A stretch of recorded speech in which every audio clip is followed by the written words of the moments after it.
just too short to box with God. Hold one. Andre. Yes! From out of nowhere. Hold two. Armbar. Who are you to doubt El Daniel? Still got 200 more. This is Robbie Eagles. This is the loosest in Australian wrestling, Adam Brooks. Hi, this is Mimic. This is 5-time the world's heavyweight champion, the Scrap Daddy himself, Scrap Iron Adam Pierce. This is Brian Alvarez, and you are listening to Wrestle Radio Australia. Welcome to the show, folks. My name is Josh Armour, and thanks very much for downloading Wrestle Radio Australia. This is our first episode. Oh, yeah!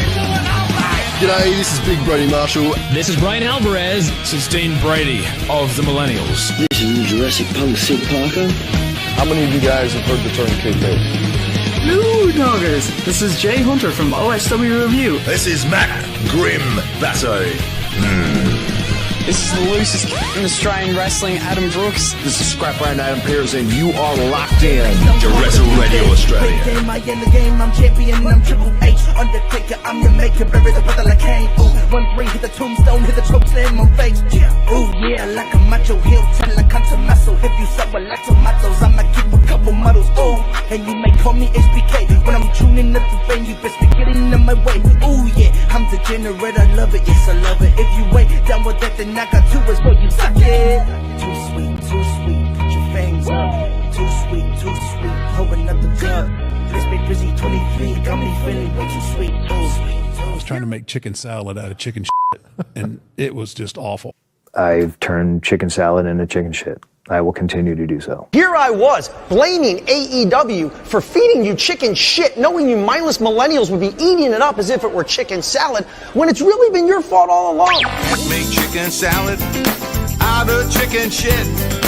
People is as people does, that's all there is to it. But a square peg in a round hole just never seems to fit. And you This is Bianca Belair. Hey, this is Kevin Owens. Hey, it's Seth freaking Rollins. It is the man, Becky Lynch. It's Rhea Ripley here, and you're listening to Wrestle Radio Australia. Hello and welcome to Making Chicken Salad, the Wrestle Radio Australia show where we talk about everything going on around the world of wrestling. My name is Lachlan Albert, and I am joined by two blokes that I love to spend a Thursday evening with. First off, it's the podfather, Todd Eastman. Todd, good to see you, mate. How are you, my friend? I'm doing great, buddy. We're also joined by the man behind Pario Magazine and Oz Wrestling Cards. It's Jamie Apps. Jamie, good to see you, brother. Good to see you too. Lachlan, where is your soccer jersey? I know. I'm the odd one out. I got the Murdoch shirt on at the moment. I feel like I should be I'll go AFC Wimbledon. How about that? How's that for a team? That works for me. There we go. I've got one Bit of third tier. Yeah. Of course you do. But Roy Kent. Is it just me, or does it feel like we are in like such a wild time for Aussie wrestling where everything's just popping off at the moment? Yeah, wrestling in general, even. Like, there is that much stuff on, it's impossible to not find some good wrestling somewhere. Yeah. Todd, like... Yeah. And like also, you last weekend, Lachlan, didn't know, you don't know if you know this, Jamie, but he did not know he was ring announcing for PWA until he'd gotten to the building. Oh, that's helpful. Always bring your gear. Always bring your gear, brother. Yeah. I taught you one thing, it's that. So that was a lovely surprise that I got this past week. Look, fantastic show to be a part of. Like, especially for me, PWA is very special to me, right? Like, they're kind of the company that got me into Aussie wrestling, was being able to see PWA. So very special to be able to stand in a PWA ring and, you know, announce a solid PWA championship match. Like that kind of stuff is an absolute pleasure. But yeah, I had my ticket. I rocked up to the venue as a fan, and then I got a message from Todd. Did you actually have a ticket? Yeah. Shit. I was like, he's probably just going to buy it at the door. That's why, like they asked me, I'm like, no, he'll buy it at the door. No, I'm an organized man. man. Where are you? I'm like, I'm upstairs. Did you know that you're booked? No. Like, what are you talking? Come up, bro. Didn't have any idea. No clue. I thought there'd be someone to do it. And at least it was like people There was. you didn't just rock up and be like, I don't know anything about this promotion or anything about half of these people. Yeah, but I think it was doors at 8, and you messaged me at like a couple of minutes to 7 to say, do you know your ring announcing? Yeah. I was, to be fair, I was about 3 or 4 gingies deep when you did. I didn't message. Very true. So I could have probably messaged it earlier. Can I ask, when did Todd find out about this booking? That's what I want to know. The same time. Right then. Because Bobby comes up to me and said, do you know where Lachlan is? I said, oh, he should be here soon. Why? Well, like, Lucille told me he was booked to do announcing. I said, I don't think he knows about that. Didn't have a clue. No. And in fairness to Bobby as well, he might have been a couple deep at that point, considering I think that it was a big weekend for him. So yeah, Bobby. Yeah. It looks like it from his Instagram story today. Bobby was socially excited. I do know at one point, him and JT Robinson were walking around to random people and asking who they thought was older. So, I mean, take that with what you will. They're 100 years old combined. Look, we are here to talk about all of the great stuff that's going on around the world of wrestling, but especially in Australian wrestling. Yeah, Todd? But before you get started, mate, like, we talked about another podcast last week, and like this week they apparently retorted, and they put up some like AI generated memes because that's what it's one of the things we sort of give them a little bit of the stick about. So I thought, yeah, okay, they want to put some memes up about it. That's pretty fun. Maybe I should try doing the same, but I don't think I did it right. I don't think I quite got it right. I took a script, right? Like I'll show you, and you tell me what happened, because I don't think I did it right. So here's like because I figured you just open Grok and you go into it. So I just opened Grok and I did this. Oh, okay. So for those in the audio feed, I can see that you've asked Grok to make an image of the podcast, and Grok said, "I'm sorry, I don't know what that is." So I don't know. Yeah, did I do that right, or did I? Look, you tried your level best, I think. Yeah. Okay. All right. I'm back to the drawing board, I guess. Yeah. We'll have to try again. I'll work on that. You might have to I'm not very good at graphics. You might have to get the crayons out and work it out yourself. Yeah, that's on me. That's my bad. I apologize, boys. I've let the team down. Well, you know. And by the way, guys, episode 501. 501, baby! Woo! We've got, it's official. I can say the word ranger now. It's a big new age for the podcast. You know, because Grok clearly thinks Did you broach that with Bonza, by the way? I'm not going to say anything to Bonza that I don't have to. He's a scary man. Hey, you might have got put in the faction. The funny thing is, I was listening to him announce when Bonza was in the ring, and in my head, I'm just like, say it. Say it. Not allowed to. Standing right next to Bonza, I am going to announce him exactly correctly as he has asked. I'll tell you that. But the thing is, though, like, if you just said it and he just turned and looked at you and didn't say a thing, confirmed. That's confirmation right there. Yeah. I mean, fair. Or I could take a fire driver. So, you know, 6 of one, half a dozen of the other. I mean, either way, I'm happy because we've got answers. B, you got dropped on your head. So, I mean, either way, I'm good. Great. Outcome for everyone else. Yeah. I'm glad to hear that, Todd. I'm glad to hear that. Look, I don't have a segue from getting dropped on head. Renegades of Wrestling's Eye of the Storm. I just don't have one. I'm sorry. Well, if you want to avoid getting dropped on your head, maybe stay home and watch this on YouTube. How about this? It should be obvious to you, unless you've been dropped on your head, that free wrestling on YouTube is fantastic. And we're lucky enough to have one of the premier companies in Australia put out a show over the past week. Renegades of Wrestling's put out Eye of the Storm, free on YouTube. That's right. Get on over to YouTube, search for Renegades of Wrestling, Eye of the Storm, search for Renegades of Wrestling, or, you know, follow the link that's in the description of the audio podcast, because Todd is a machine who always puts them in. Go through the last however many 100 episodes that we've done and click those links and watch some Australian wrestling. You know, great stuff going on. Renegades Wrestling, Eye of the Storm, a huge show for, and we'll talk about, the way it's changed the landscape of Renegades of Wrestling, because it pretty significantly did, turned a lot of what was going on in that company on its heels pretty quickly. And overall, again, I've just got to shout out this ability to have a 2.5-hour wrestling show that has a bunch of stuff on it that's free to watch on YouTube with high quality wrestling, with good promos. Like, it's just, and we'll talk about this more later, but again, the quality of stuff going on in Australian wrestling, it's like you're getting just world-class stuff thrown at you for free constantly. Yeah, every week there's something awesome. Yeah, like available.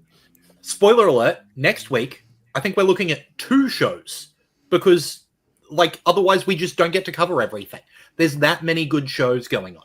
So anyway, there's my little rant at the start.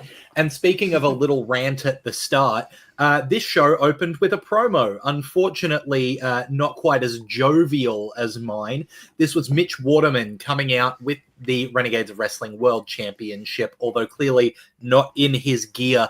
And it was to announce that he was relinquishing that title due to injury, which really unfortunate, because this is not the first time that that's happened to Waterman, where he's been on a roll, he's been at the top of the mountain, and then injury derails it, especially for a guy who is that good, really getting to the point in his career where he, is going to be seen as one of the top guys in Australia. And again, the injury is hit just at that moment. It sucks. It really does suck. And I really hope that Mitch is, in a good place and going to be healthy and back in the ring soon, because he's a fantastic talent.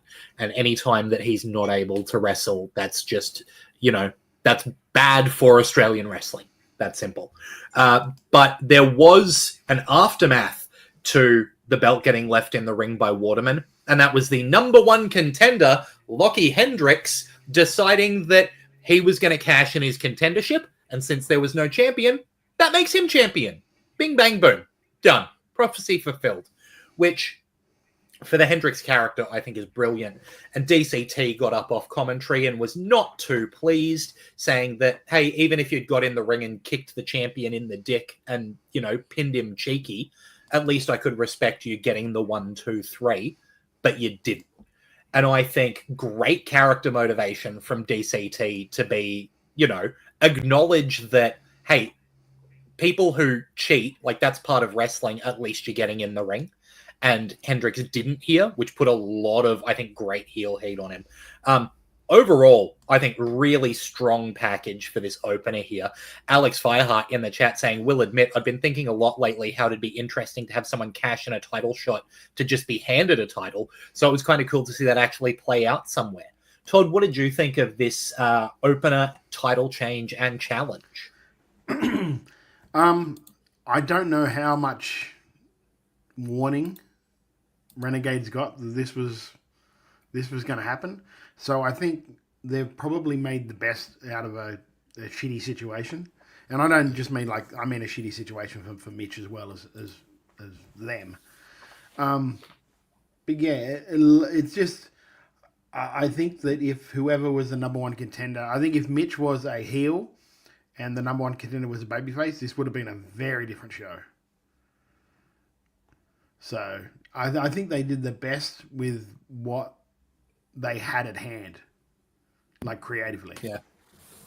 Yeah, absolutely.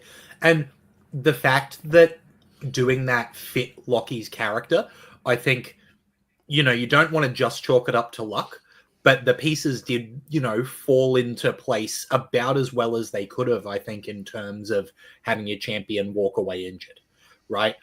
Having an established number 1 contender who's been talking about a prophecy, that he's going to eventually, that it's a foregone conclusion for him to become champion, and then he can walk into the ring and pick it up. I think it just works for him. Jamie, what did you think of this opener and DCT's challenge? So they obviously had to get a lot across to basically reset the universe of Renegades in this moment, and I thought they did a good job. It probably went on a little bit long for me, but I loved like the idea of, like Alex Firehart said, someone just like cashing in their like money in the bank style contract on a vacant title. Like, I feel like that would have been like something awesome we could have seen like Chelsea Green do when they introduce like the US title or something.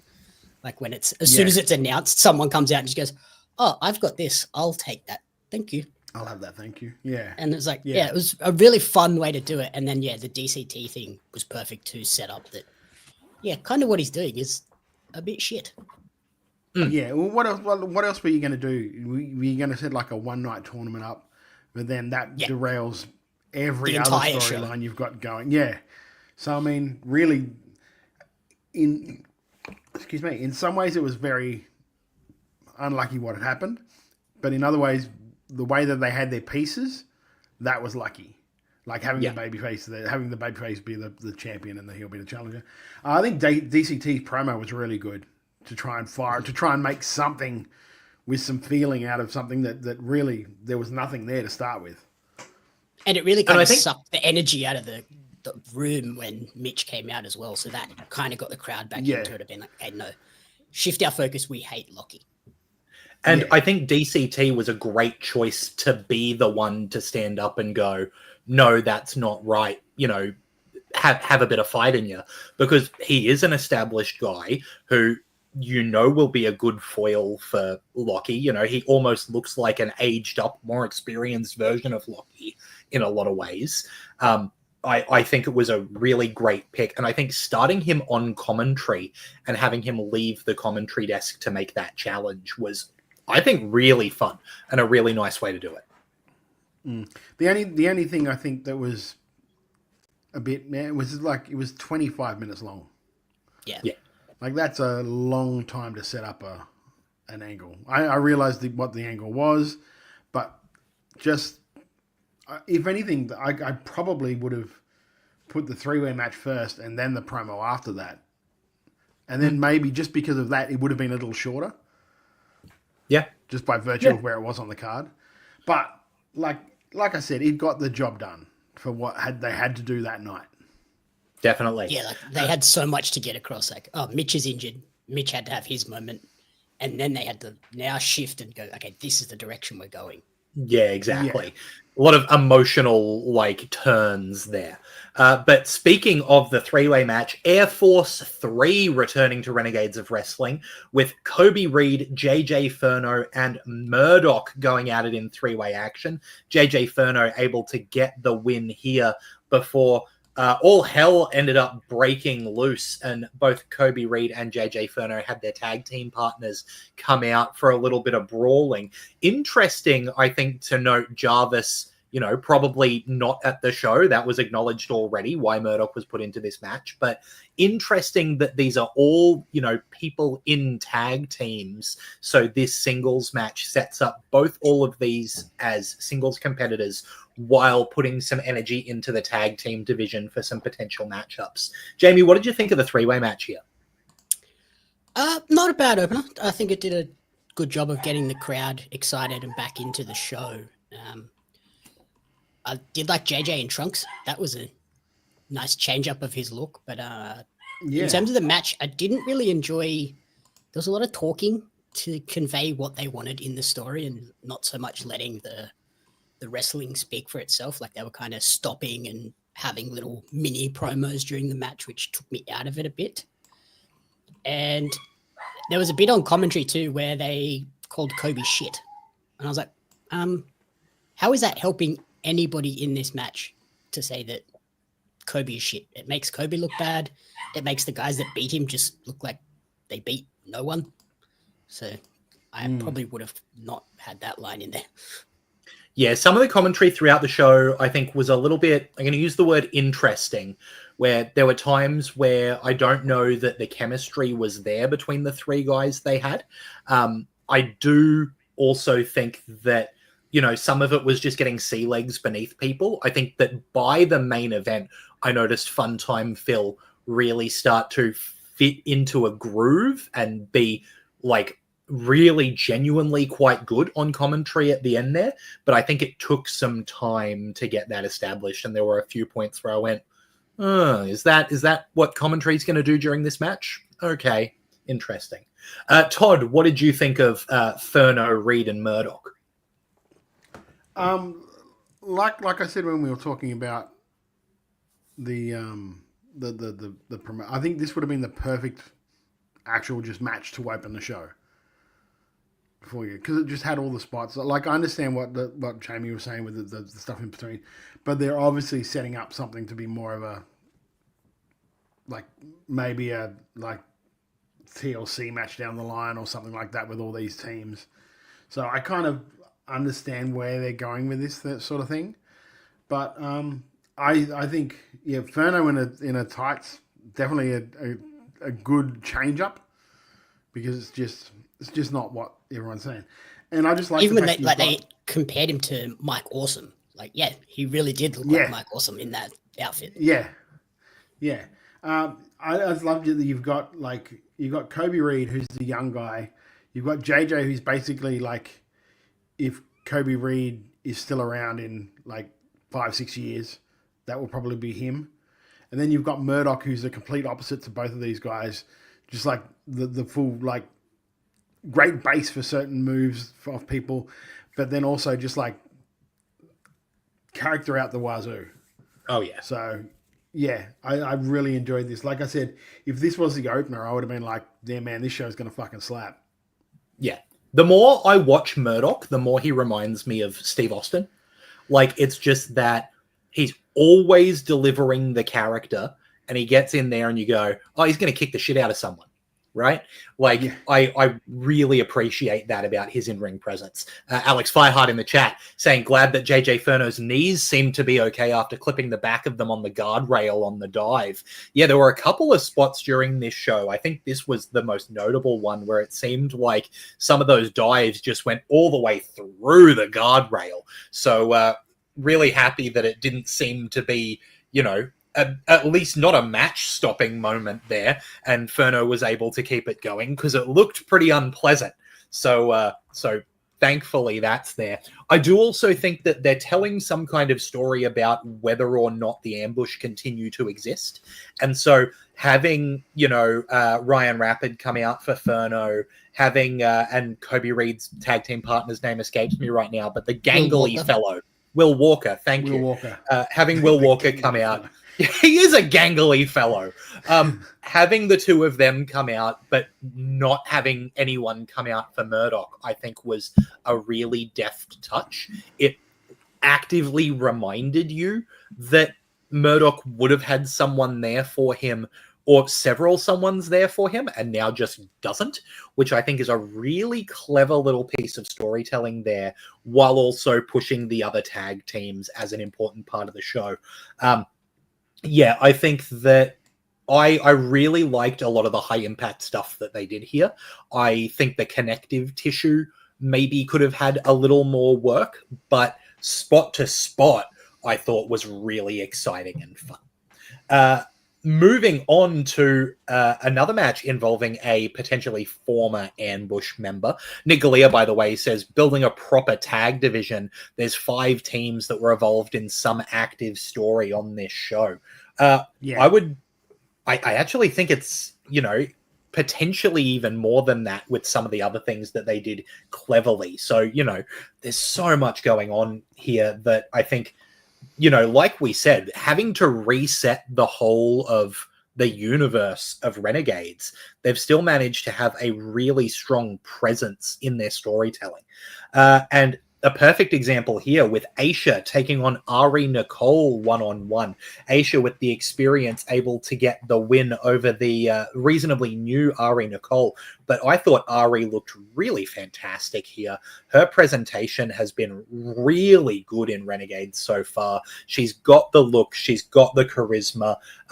Summer, one of the things I really like about finishing moves is when they look like finishing moves, and you can see Ari has that sense of setting up for the dream catcher, that gory, and then not hitting it, to give that implication of, oh, if I hit this, it's going to be big. And you know, those little things go a long way. Todd, what did you think of Aisha and Ari Nicole here?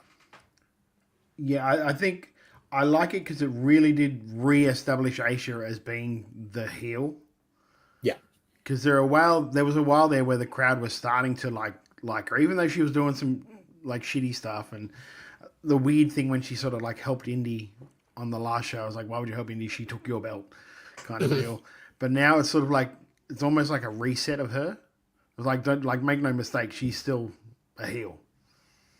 And I think Ari played a really good sympathetic babyface as well in some of the spots where Aisha was putting the heat on her. It's really like the problem with the division. It's not so much a problem, but it is that when you've got the belt on someone who is basically a part-time worker, the person who was the focal point of that division is it being Aisha, sort of is in limbo. Mm-hmm. So you really need to find her something to do that doesn't involve the belt, like something that she could sink her teeth into that doesn't involve that belt. So hopefully that's what this might continue to be with Ari, or maybe they find someone else for her to work with going forward.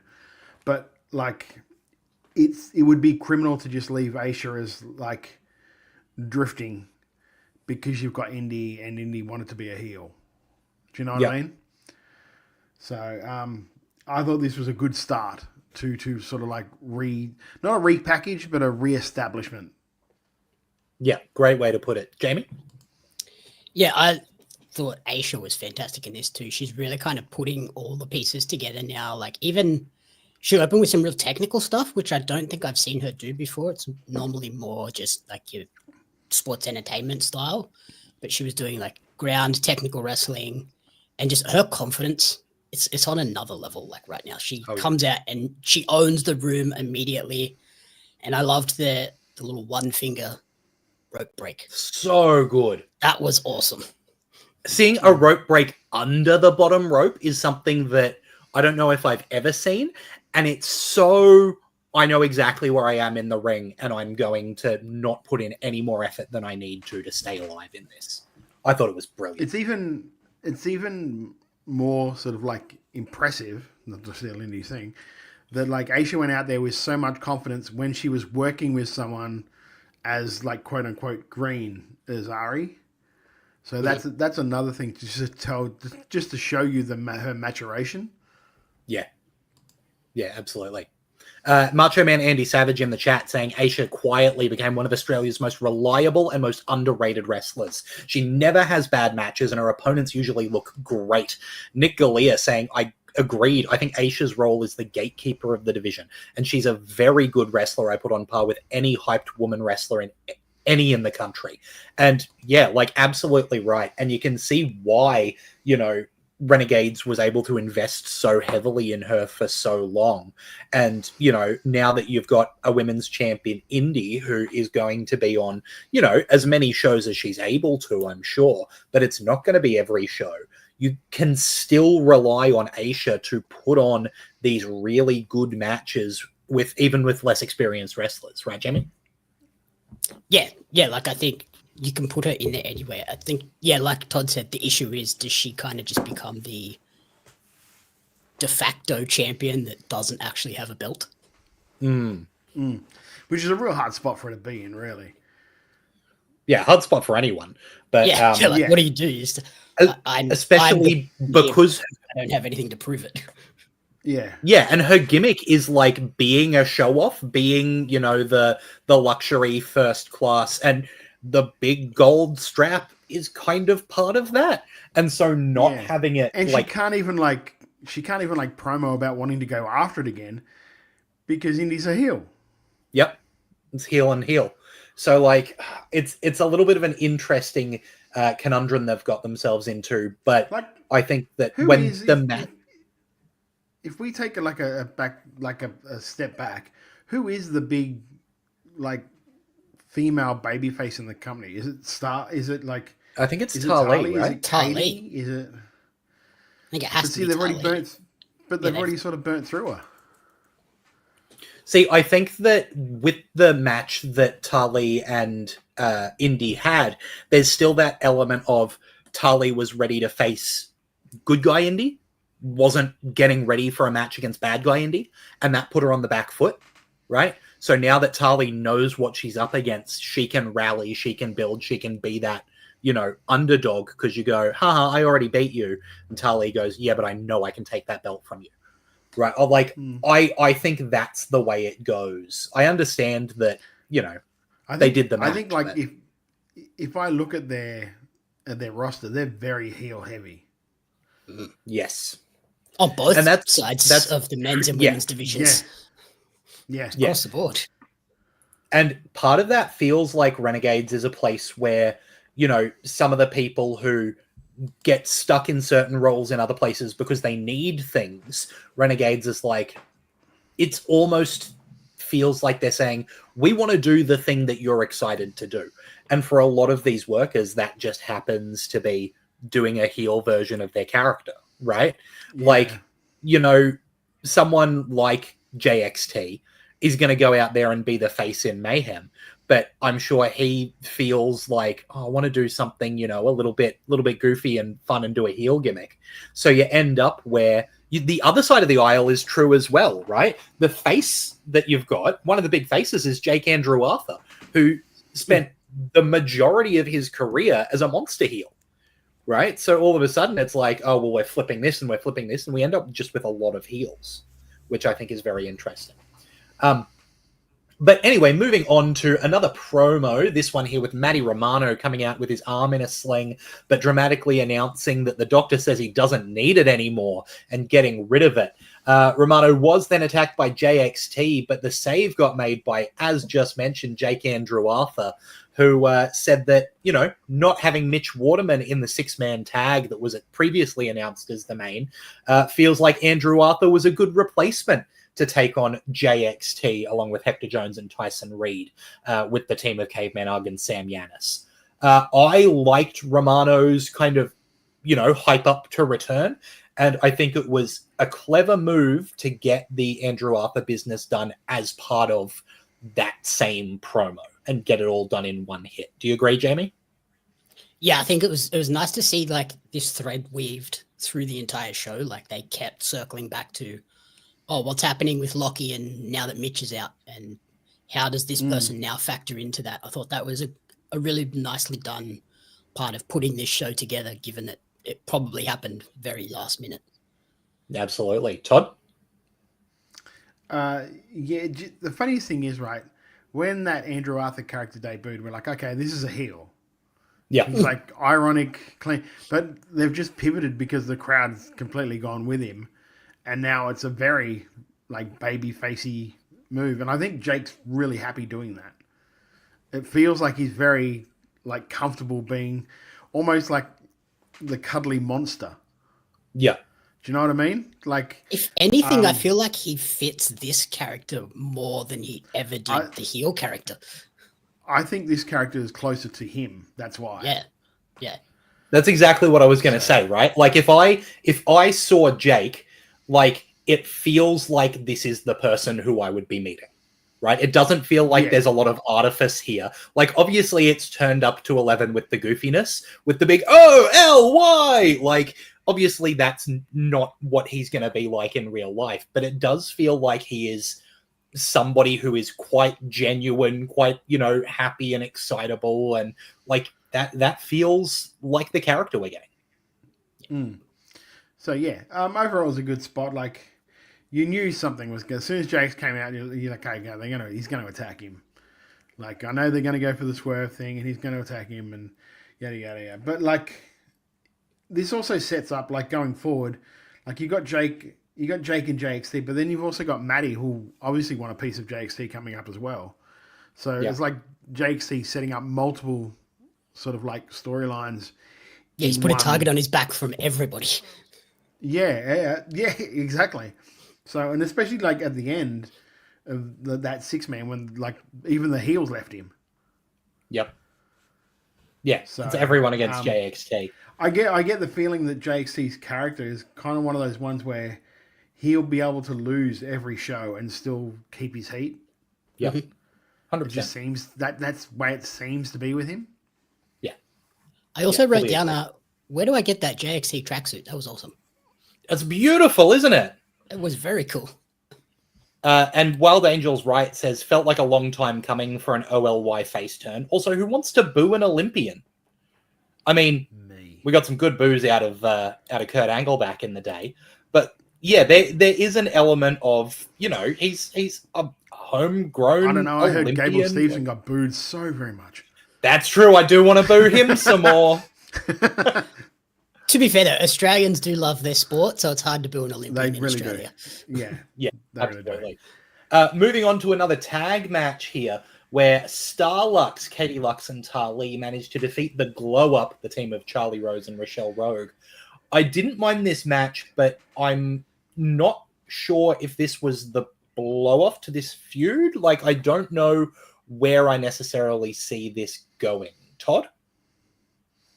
Yeah, you're. I'm a fan of the direction the Glow Up are going. I think it's almost like I don't want to say a better, but it's a version I like more than the original Backslide Girls were supposed to be. Do you know what I mean? Like that full on, like, we're better than you, yada, yada, yada. Almost like, what was Kingsley and her first partners tag? Kingsley and Xena. They were... Yeah, were they called anything? Lux? That sounds right. Like Lux. I think they were just Lux. Maybe. It feels like a better version of that. Put it that way. I love the idea of the burn book. Although I probably, if I was them, I would make the burn book hardcover so you've got a weapon. Yep. So there's a reason why you've got it ringside. Use a big, fat, black Sharpie to write in it so it's easy to read on the camera. I'm sure in person that would have been difficult to read too. Yeah, but I love the fact that like the thing has pictures in it. So it's not like just a blank thing that they've bought. They've actually taken time to put stuff in it and actually like done the background work on it. So I really it's also like a cool merch item. Like you could sell have your big hard potential weapon version, and then at merch have the little A3, A5 size kids ones. Yeah, with pictures of everyone else in it. But and like they're making fun of them and like arrows, like, you know what I mean? That sort of the stuff that was in there, like their like pre-things for them walking in. They had the whole that thing. I really enjoy. Like I enjoy that. It made me go. I kind of wish that they had women's tag titles, just to put on those two and have like babyface team of the month come in to face them, until you find like a babyface team that you want to change the title for a little bit, because they're tailor-made for that, to be those like we're better than you, like mean girls. I really liked it. And like Starlux, like Katie and Tali, great babyface team as well. Yeah, like, I like the fact that Tali is coming into her own more, but she's also feels like she's taking Katie under her wing as well, and sort of giving her the rub, so to speak, which is helping. It'll do nothing but help Katie with her like maturation as well. So yeah, I enjoyed this. I hope it's not the blow off, because I'd like to see more stuff from the Glow Up, and I just don't know who they would bring in to face them at the moment. Yeah. And I don't know. Yeah. It's a weird division when I look at that women's division of Renegades, because you're not quite sure who the actual logical number one contender would be now. Because literally just beaten, like, unless you put like Katie in there, and I think Katie is too early in her process to be there. So, and yeah, it's very interesting going forward. I think it's very wide open. Yeah, absolutely. Just quickly, I did do a quick Google of the Kingsley and Xena, and they were called Lux. That's the top result on Google says that, according to some website called pariomagazine.com.au. So that might just be worth checking out while you're there. there. Jamie, did you have any other thoughts on this match? For me, this was a little too gimmicky. It's not my style of wrestling. And yeah, I think the big thing for me was that post-match spot, which I think was supposed to be like a really big moment with the burn book and Starlux actually writing in it to really antagonize the glow up. It just didn't quite hit on the stream because it was in like a weird pink text that didn't show up on. I was like, what does that say? Yeah. And I think anyone behind the second row wasn't catching it. Yeah. Yeah. You needed like the big, thick, anyone, like chisel point marker. Yeah. Yeah. Anyone at Renegades who's watching this, get like a hardcover book. It needs to be a hardcover book so they can use that as a weapon for them to win some of their matches. Because that's perfect for it, I think. Yeah, or even like a big folder with just like the sheets of paper in it. Roddy Online asks, are there many women's tags across Oz in general? I'm not sure if Roddy's asking about women's tag teams or women's tag titles. I personally don't know if I can think of a set of women's tag titles around Australia. OPW, of course. Yeah, has Backslide Girls their current tag champs? Eugenie and Billy. And Billy Mack. Come on, mate. Jesus. Come on. How did I forget the local girls? I'm pretty sure you announced their last match. Yeah, I did. Yeah. I did. Yep. Yeah, I did. Yep. Did you know you were booked for that? No, didn't. Found out just beforehand. Let's move on before I embarrass myself any further. Yep, and Macho Man in the chat saying you called it, Lachlan. Yes, I sure did. Next match. You know, the worst part is like I brought him in off the streets. He was so young, so eager to know wrestling. Now it's just like, oh, it was just one of those things I called. I forgot about it already. Todd, the weight that has been on my mind since discovering that I'm a redhead has just broken me. And so, you know, my memory... Hair, mate. You need to get it trimmed. The Renegades of Wrestling tag team title was going to be on the line between the team of Heaven and Hell, Magnus Colbeck and Mitch Connors, against the Bastard Brothers. But due to an STI, apparently, Crackerjack was unable to appear. So the match became a 2-on-1 handicap match with Brother Gore taking on Heaven and Hell by himself, getting himself disqualified, meaning that Magnus Colbeck and Mitch Connors get the win, but the titles still sit with the Bastard Brothers in what I think was a really clever way to have a match still take place even though Crackerjack couldn't be on the show, make Gore look like a beast, but still give Heaven and Hell the win, which gives them impetus to challenge for the titles. They get to say, hey, we beat you in a title match. We are the rightful champions. I think this hit all the right notes for me. I think the brawl afterwards was for, you know, an all-out empty the locker room brawl. It does make sense when Gore is there. But for it just being like Magnus Colbeck and Mitch Connors, who, as much as they're good workers, I don't know how established they are as they need half a locker room to hold them back. So he's very tall. He's very tall. He's very tall. The reach, you see. You need more people to stop the reach. But Nicola is exactly right that the crowd was so into this. Jamie, what did you think of the handicap match and the brawl that ensued afterwards? Like you said, I really like this. I like that Gore getting himself disqualified just fits that character so well. Of like, it's good. I'm going to put this guy through a table because I think it'll be fun. And Mitch selling the chops, Mitch Connors when he got chopped by Gore, his selling on those was awesome. It made me go, yeah, that probably really, really hurt.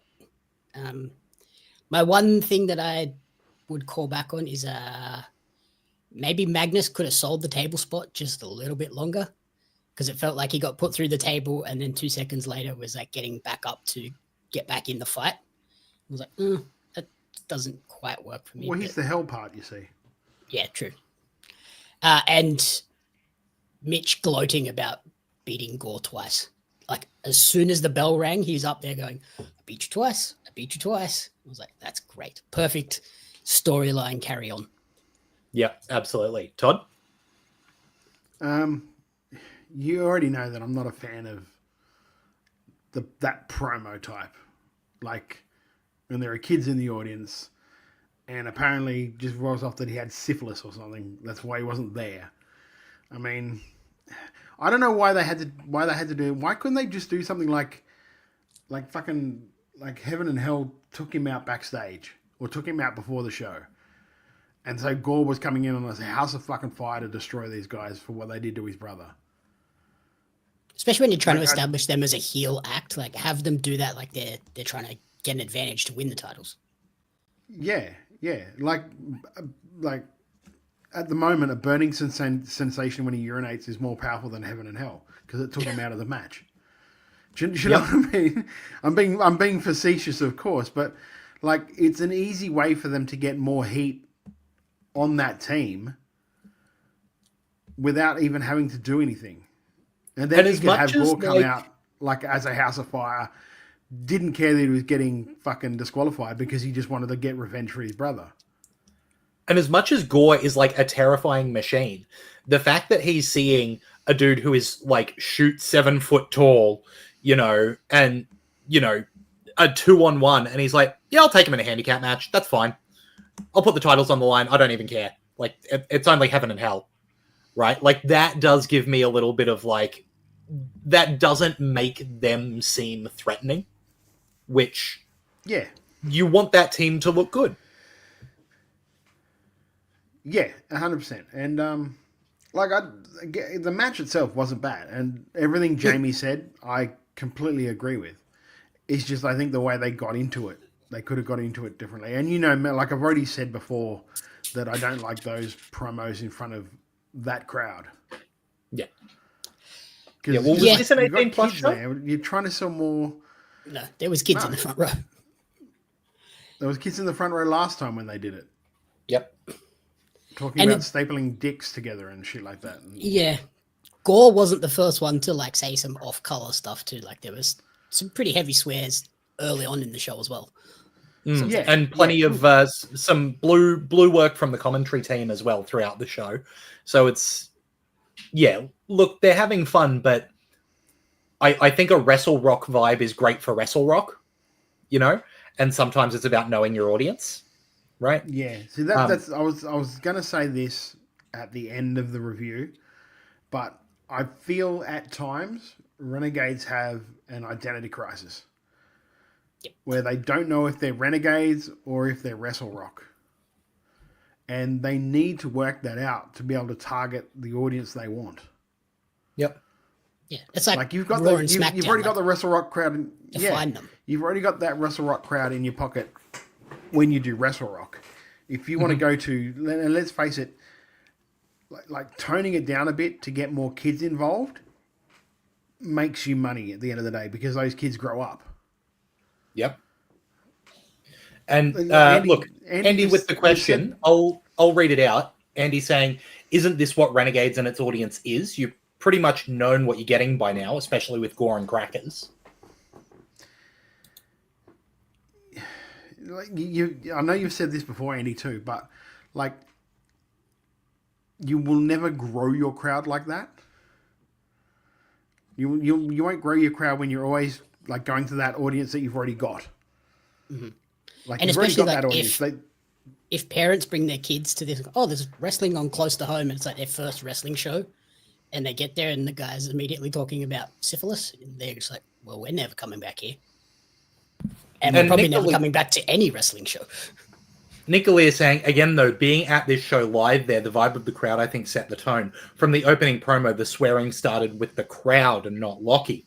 And I understand what you're saying there, Nick, but I also think that when you've got kids in a building, if the crowd starts swearing, that's those people in the crowd making that decision. That's not the show that you're putting on, right? Yeah. Whereas when the performers in the show are swearing and being, working blue. As a roster and as a promotion, you're supposed to set the tone for the show, not the crowd on any given night. Mm-hmm. Do you know what I mean? And I completely understand what you're saying. And again, like Andy and Nick are of the age that going to those shows are fun for them because it's like there's some swears, there's some blue shit. That's cool. It's great. That's also what Wrestle Rock is for.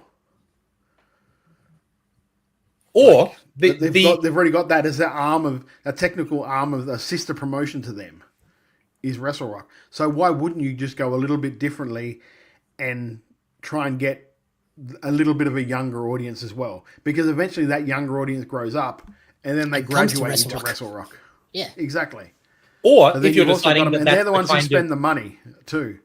Yeah, very true. If you're deciding that that's the kind of promotion that this is, then I think you've got to be upfront about that, right? Like, if you're going to have the wrestlers coming out claiming that they can't show up due to syphilis and swearing, like, that has to be clear to whoever's buying the tickets. And I don't necessarily think it has to be 18 plus, but when you see kids in the front row, makes you go, right? Like, whether it's an all ages event or an 18 plus event, I think it has to be pretty clear from the outside whether it's going to be a family-friendly show. And I don't necessarily know that from the outside you're going to see the promotion for this show and go, that's going to have swearing and adult themes in it, right? Anyway, moving on, though, to straight up, simple, one-on-one match. Jackson Atlas making his debut up against Anth Cava, who's accompanied by Campbell Crawford. And once again, the storyline here is Anth Cava does a torture rack. It's called the Cava Rack, and we're building to that. I like that they had a couple of spots where Atlas saw that the rack was coming and got out of there, and then it ended with the rack and he tapped to it. Good stuff. Cava looked like a beast. I love seeing Camby. I don't think this was a lot of match, right? I think they did some things, and the things they did worked. I don't necessarily think it was like a match of the night, but I think it was a great thing to have in this spot as we're getting towards the top end of the card to kind of reset the pace a little bit, right? And I'm guessing that in the building, this was probably just after intermission. You have that huge all-out brawl, and then coming back from Inter, we've got something a bit fun. We've got the whole Anth Cava lock. People are going crazy for the Cava lock thing. And I think that's a great spot for it. Jamie, what do you reckon? Yeah, thinking of that, if it was after the intermission, it makes more sense, because I would not have had a guy wearing Angel's wings come out and debut after Mitch Connors just had a match. But apart from that, Jackson Atlas really impressed me. I was like, this guy's pretty cool. I like this guy. And he had like the confidence, the arrogance down, but then he backed it up with some of his moves as well. And then obviously Anth is Anth, and he's fantastic. So it was a very fun match. I did notice Jackson Atlas flipping the bird a few times. And as we've come to in chat, like Alex Fireheart suggesting maybe aim for 15 plus. So not all ages, but not full-blown Wrestle Rock.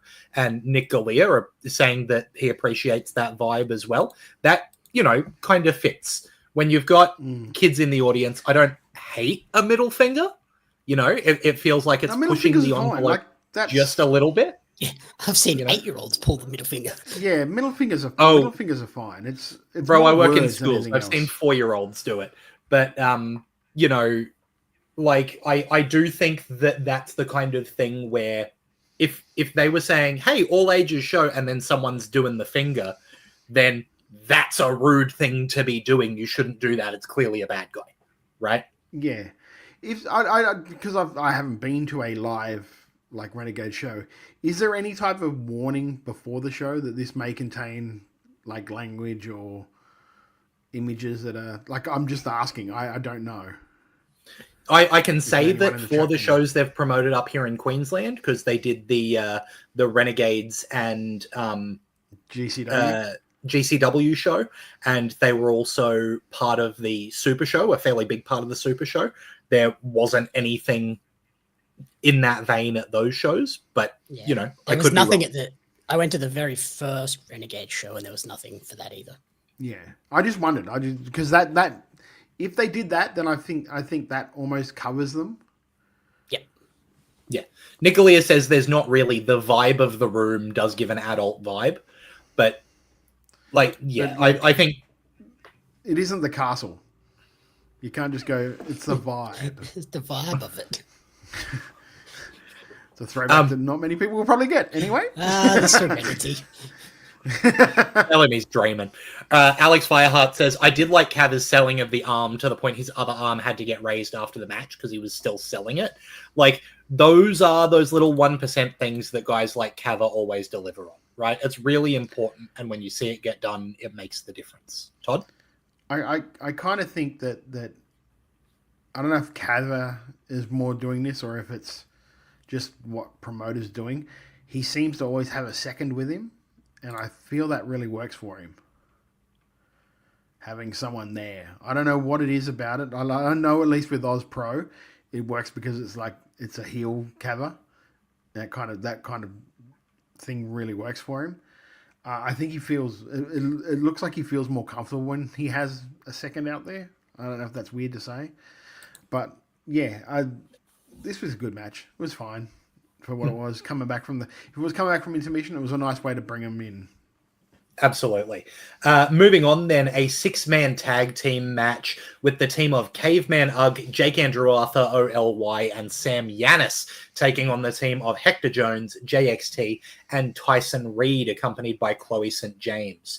This is, like we were saying before, Jake Andrew Arthur was a sub in here with, not having Mitch Waterman. But I think pretty clearly you've got 6 people here who are representing what the top end of the Renegades card looks like. And you can see with, JXT's character coming through, Jake Andrew Arthur really bringing this OLY face character to life. The crowd is all the way behind Sam Yanis. Caveman Ugg always delivers. Hector Jones is so good. Like, with commentary making jokes about him being big in Brisbane, happy to claim that. Love him up here. He's fantastic. And, I spoke about Tyson Reed just recently saying that, I think he could have well and truly taken that Renegades title off Mitch Waterman last show and just been a menace at the top of the card. And I think it would have been good. That's what makes me think the Mitch news was very late. It obviously was after that last show. Because I think if they'd known about it that last show, they might have actually pulled the trigger on Tyson. Yeah. Would they though? Because you've got like the whole Lockie and waiting thing is for Lockie to eventually get it and be that big heel. So you wouldn't really put an under heel. I say an under heel on the nicest term in that spot. Yeah. Yeah. Nick Galea had Lockie cash in after the win if you'd known Mitch was going to be out. Yeah, but the thing is, they've already just done that. Yeah, that's like true. They literally did it with, Nick Galea in the chat saying Hector Jones getting something to work with that suits him better is helping him grow so much faster. And he loves that for all of JXT's issues with Jake still doesn't get his medals back, and it continues the story. Nick also adds Mitch was supposed to have wrestled on Mayhem the week before and withdrew on the day too. So that it's sounding like a pretty tight turnaround there. But overall, I really enjoyed this as a 6-man tag right before the main. A little bit of chaos, but really well worked, well structured, with Sam Yanis being the guy taking a lot of the heat. The teams being interesting and everyone abandoning JXT. I just think it was well put together and well executed across the board. Jamie, what did you reckon? Yeah, this was probably probably close to my favorite match. I really enjoyed everybody's parts in this.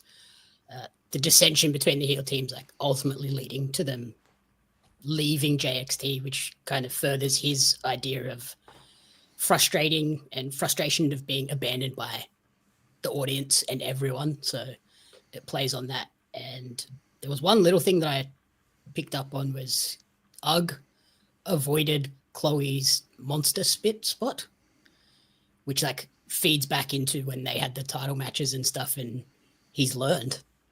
Yep. The beast has learned. Yeah, that's really nice. Well, he can speak now and everything. Yeah. He can wear underwear, I'm told. Yeah, yes. And then walk into convenience stores with a lot of tattoos. Yeah, that's right. Off his bike, yeah. Yeah. I thought this was probably my favorite match, although I really, really did enjoy the opener. I thought the opener was good.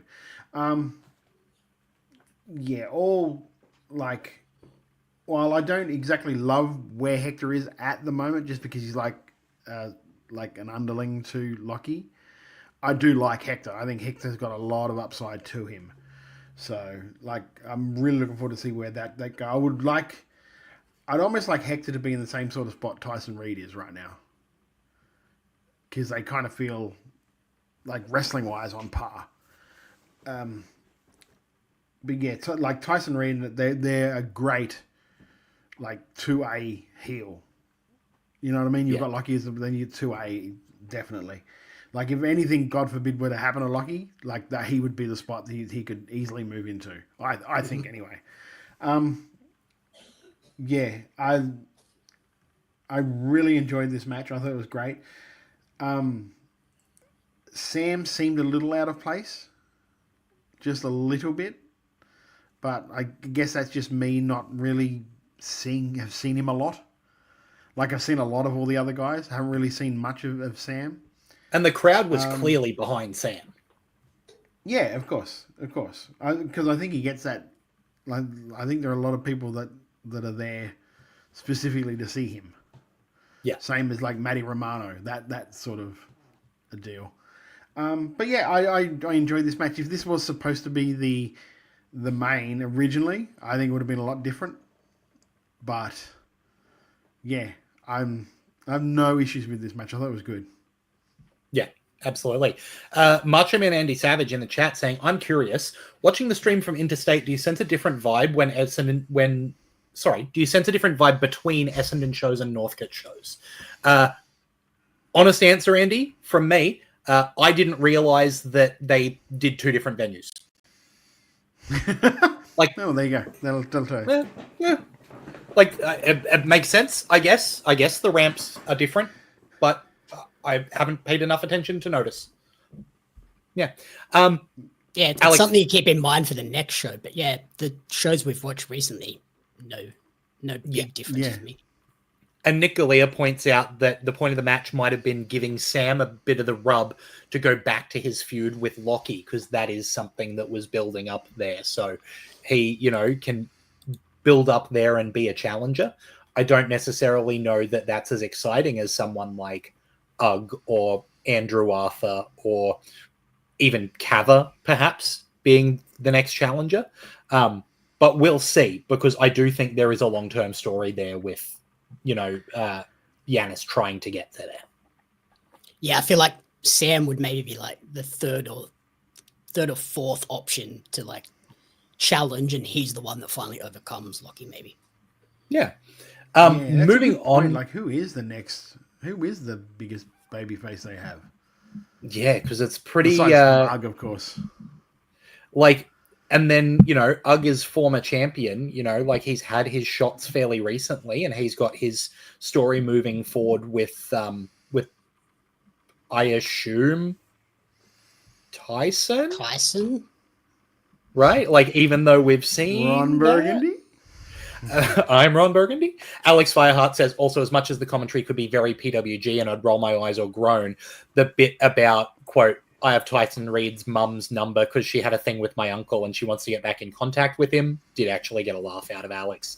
That one got me too. I love a bit of drunk Uncle Beej now and then. Macho Man Andy Savage says, surely Gino comes back at some point? Potentially. Nick Galea saying reaction-wise probably... Yeah. No, because Gino's juicy now there. Yeah, that's true. Yeah. And Nicolia says reaction-wise probably Kava at this stage. I think that's probably correct. But I love Gino and nothing against Gino. Do you really go back to that well again of Lockie and Gino? Because that was a lot. They did a lot. They did a lot. And do you really want to just because I don't know if Gino would want to. I think Gino was kind of you know what, that was kind of perfect. Yeah. Yeah, I don't know if there's any benefit to running it back. You know what I mean? obviously we know the result of this next match, the main event, because we've been talking about Lockie as the champion going forward. But Lockie Hendricks did have to defend his title here against DCT in his first match for the title. Really interesting, it being a defense. And so playing into that idea that, you know, countouts could work in his favor and everything. Match ended with a little bit of help from Hector Jones pulling Ref Edwin to the outside and a roll-up from Lockie Hendricks to get the 1, 2, 3. I think that a roll-up shows what kind of champion Lockie is planning to be, but it felt a little awkward. It felt to me like maybe there should have been a bigger moment of not just outside interference, but like direct cheating from Lockie. Especially when DCT had made several comments about kicking someone in the dick being the cheating way to win. I was just fully expecting Lockie to kick him right in the nads and that be the thing that finishes the match. Right? Like, because then that would have played into what they'd been talking about. It would have made him look like somebody who can't get it done without cheating, which I think is kind of important to the character. That if this was fair and down the middle, the babyface would beat him 99 times out of 100. Right? He's really, really good, but he's just not the kind of guy who has it in him to win without cheating. So that's my feeling on it. Nicolia says, contentious point, but on a weekend that had Robbie versus Tuckman, Lockie versus DCT was my fave match of the weekend. Stylistically, it was everything I love about wrestling. I like that it was technically a clean win, but in the cheapest way possible. So interesting counterpoint to exactly what I was saying there, Nick. Todd, what did you think of this as the main? It was one of those ones going in where you kind of knew who was winning. You like, they're not going to put the belt on DCT unless they're really, really going for something like, okay, these plans fell apart. Let's completely blow the joint up. Unless they were going to do that, then you kind of knew like Lockie was coming out with a win. I do agree with you though, Lachlan. It should have been a dirty win. Should have been a dirty win, like 100%. Like I get that, like technically a clean win, but that's not. It's not It's not how I want. No, exactly. I think he has to win dirty and be a fucking smart ass about it. See, I could have probably beaten you clean. I didn't want to because this was so much easier. Why would I?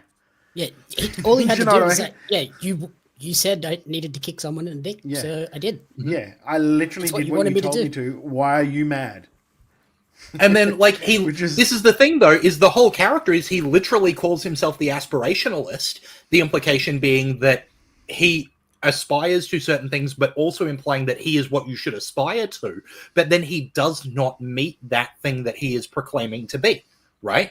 He's like, you should aspire to this, but then he does nothing the right way. He goes in and picks up the title rather than winning it in a match. Yes, this was a technically clean win, which shows that he is good and he can get the job done. But the whole point is that if he was good and could get the job done, then he wouldn't need to be this character. He's this character because he has to play dirty to get the job done. Or he can't stop himself from playing dirty to get the job done. So him winning clean, I feel, goes against that. Anyway, there's my little character rant. He hasn't got Hector. He hasn't got Hector out there just so Hector can watch the match. Exactly. Yeah, right? He's not the young boy. Yeah. No. And then, like, you know, the ref got taken out. So there's a perfect opportunity to fully cheat. And there's a perfect opportunity for Hector to come in and just beat the absolute tar out of DCT. But instead, the only thing Hector really did was stop Lockie from losing by pulling Edwin out. Right? So that's... Yeah. Which is fine. Which is like, it's fine. Yeah. But it should be something that I've always thought as a manager, you've got your little bits, of course, like ref distraction, choke, yada, yada, yada. But I also think the only other time that a manager should be involved in a match is to effect change in one way or another. Like the pullout was great, but then also, like, you maybe DCT goes for something when Lockie's in the corner and he pulls Lockie out the way. Or Lockie's about to get pinned, he puts Lockie's foot on the rope. And something that distracts him so DCT goes after Hector, that's when Lockie capitalizes and gets the win. Like stuff like that. It sounds terrible. I wouldn't have minded a count out here. Like, do what the John Cena heel character was and take the fun out of the wrestling for everybody. Because Lockie Hendricks is not here so that you can have a good night. He's here to prove that he is the champion and this was always meant to be. Right? Yeah. I guess the problem with that, though, is the ref was just doing everything that the wrestlers told him to do. So DCT said, don't count, so he didn't count. And then Lockie said, count. So he started counting. I was like, you're supposed to be an impartial referee. Why are you just following the instructions of the competitors? Nicolia says counterpoint. Yeah, it was the one that gets booed anyway. So, I mean, he was in a lose-lose situation. Yeah. Nicolia says counterpoint. The opening promo set the tone of DCT challenging Lockie's pride. So Lockie's arrogance meant he wanted to do it on his own. It fits the character trait. See, I think the character trait of Lockie Hendricks is that he is so focused on specific outcomes that he can't look at the bigger picture. Right? He was so focused on becoming champion, it didn't matter how he became champion. In the same way, DCT told him that the real way to be champion is to hear that 1, 2, 3 in the ring. And he got the 1, 2, 3 in the ring. So he's meeting that challenge from DCT as long as he gets a pinfall victory. Right? So I understand what you're saying, Nick, but I see it as, you know, him getting that element of pride as long as he does it with a cover at the end. Right? Because that was the thing. He was trying to like use all the tricks in the book, but he didn't. He just missed out on that thing of like the threads we were talking about. Like, yeah, we started the show with just kick the guy in the dick and you win the title. Yep. Why didn't we bookend it and close it that way as well? Yeah. Yeah. That would, like, looking back, that would have been perfect way to do it. The thing that gets to me is like Lockie feels like one of the guys who thinks this deeply about wrestling. So it's weird to me that this story-wise felt that little bit off, because it seems like he's one of the guys who always has the A to B to C to D storytelling. And it just felt like a little bit of a misstep here personally. I wonder if that was just like a case of they found out this is the direction we have to go kind of late. And they didn't have the time to sort of sit and contemplate and put together all the pieces so that it did have that through line. Yeah, I also wonder if, and again, this is just like senses you get from doing certain jobs. Like the ring announcing for DCT, there was no height, there was no weight, there was no from. It was introducing the challenger, DCT, and that was the whole ring announce. So I'm like, are they over at the moment and they need to make up some time to get this show closed? Like, I wonder if there was stuff cut from this match as well, is a thought that I have. Yeah, but you wouldn't cut the finish, would you? You wouldn't think so.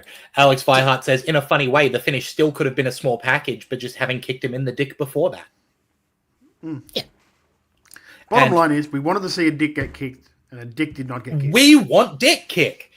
Nick Galea says, on a side note, DCT showed what he brings to Aussie wrestling. People forget that he was the headliner of the peak of ICW shows of 5,000 plus in Glasgow pre-COVID. Yeah, absolutely. Like, DCT delivers. He's got that veteran experience. Like, this match had like that proper main event feel leading into it, though. For a match that was kind of thrown together at the start of the show, it still felt like a big, hyped up main event.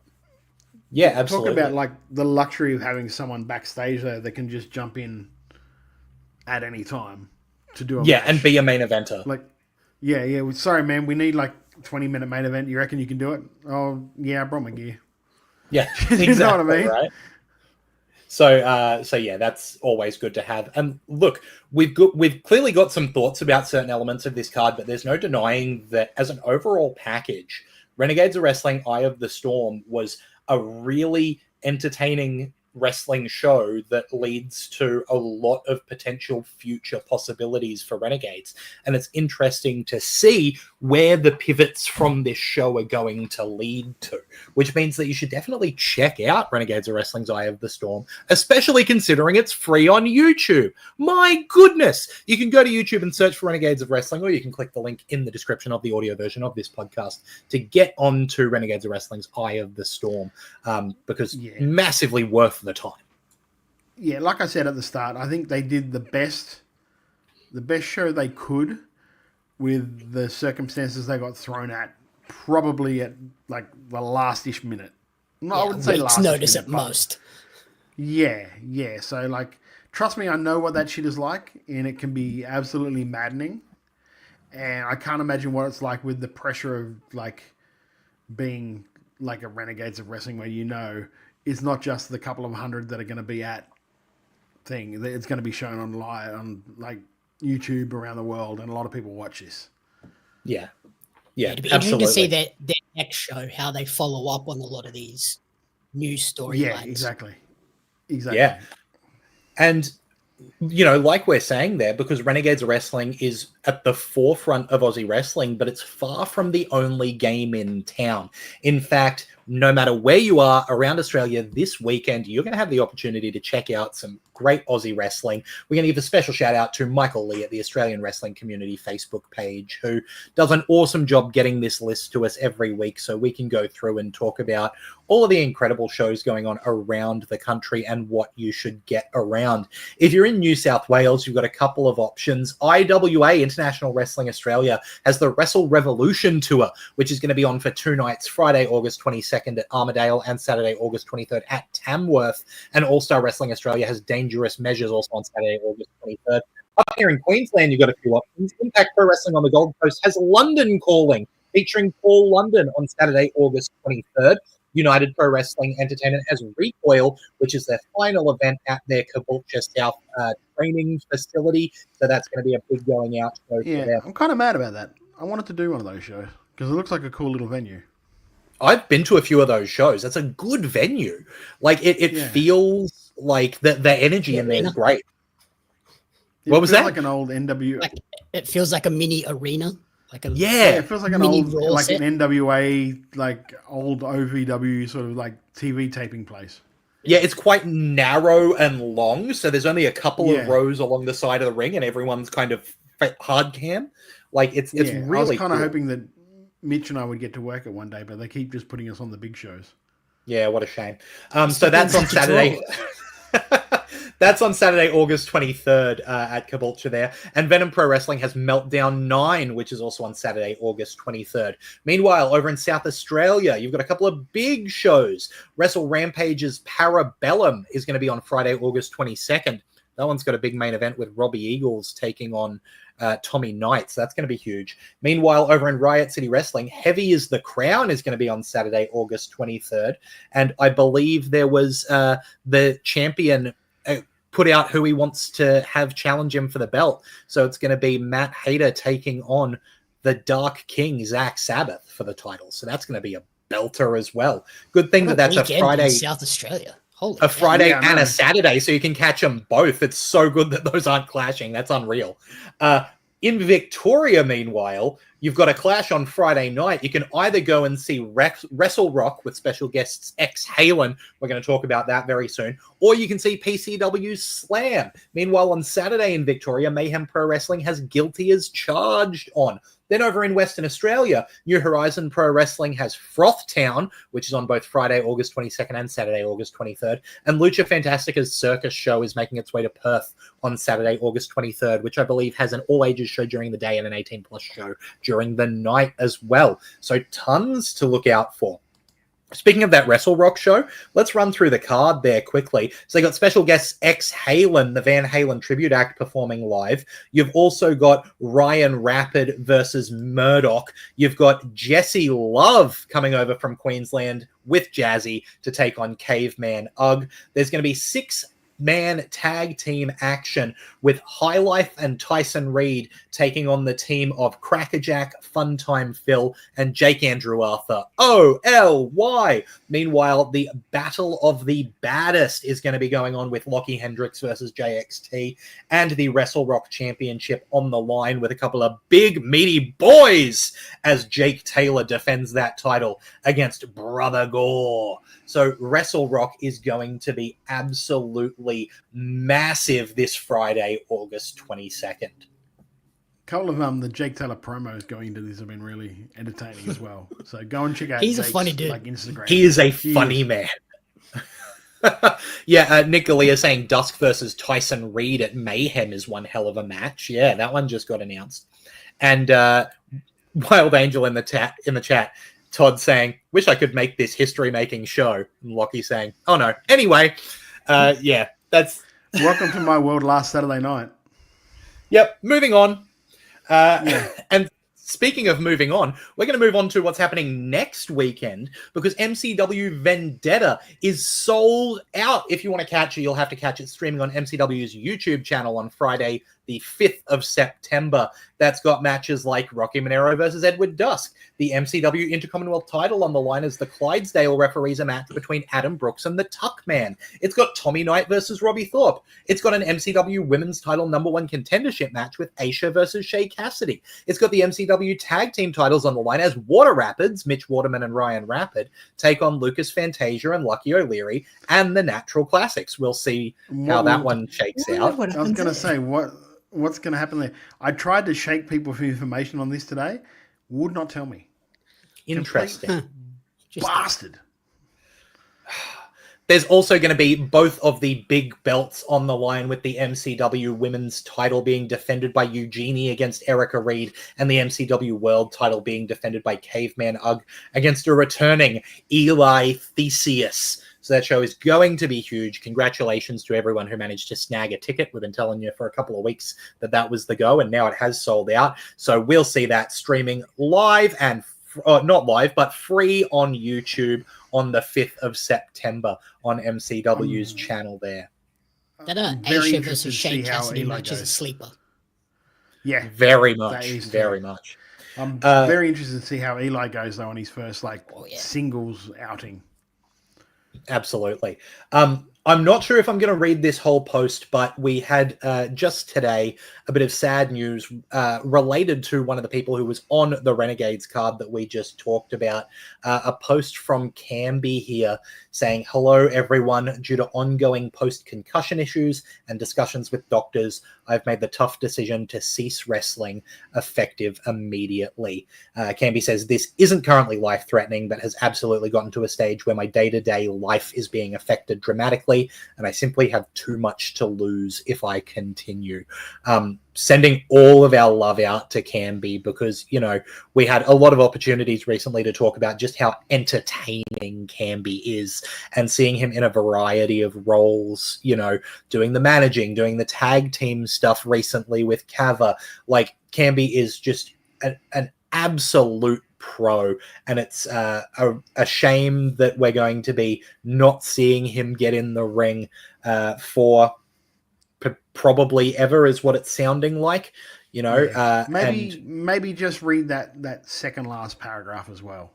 Yeah, says, "I want to thank all promoters / bookers for providing me the opportunities to perform, most of my trainers for their time and patience when teaching a slow learner such as myself, and most importantly, thank you to all the performers I've shared locker rooms with across the country for their support, chats, and advice." It's a shame, but the smartest thing to do, though, absolutely, if you're having concussion problems, get out. If it's affecting your day-to-day life, then that's no way to live.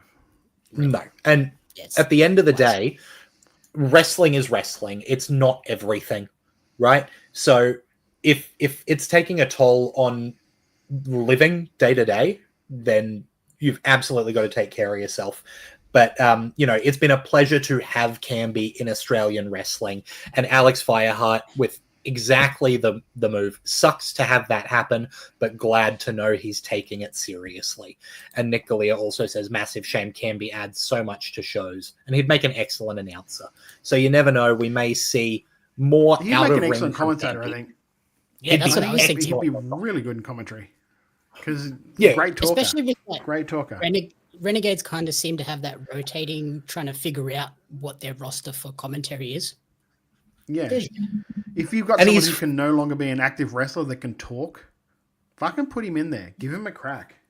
And he's funny, but he also knows about wrestling, right? Yeah. So I think that'd be a fantastic role for him.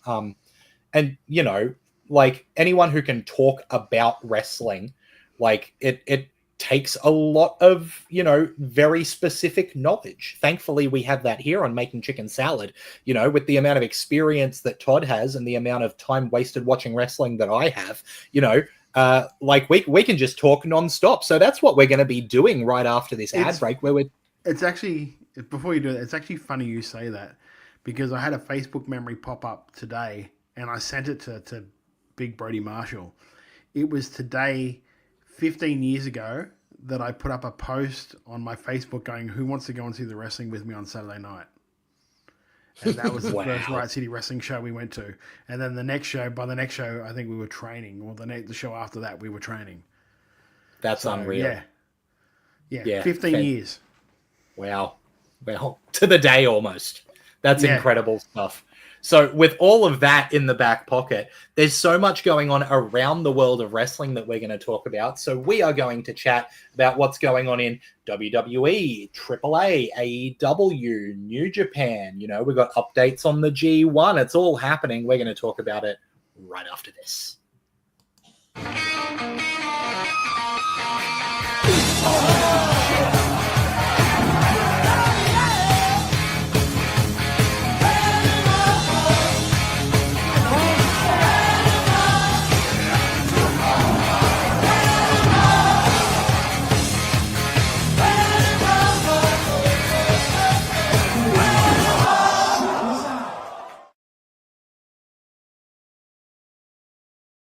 Robbie Thorpe, you should already be the MCW heavyweight champion, ticket or no ticket. You have everything a wrestler could want. Height, strength, size, charisma, good looks. You are the entire package. But there's one thing that you don't have. You don't have the love of violence. You don't have the love of the fight. You cannot take the taste of blood in your mouth. So I'm going to give you something. I'm going to give you a gift of my own.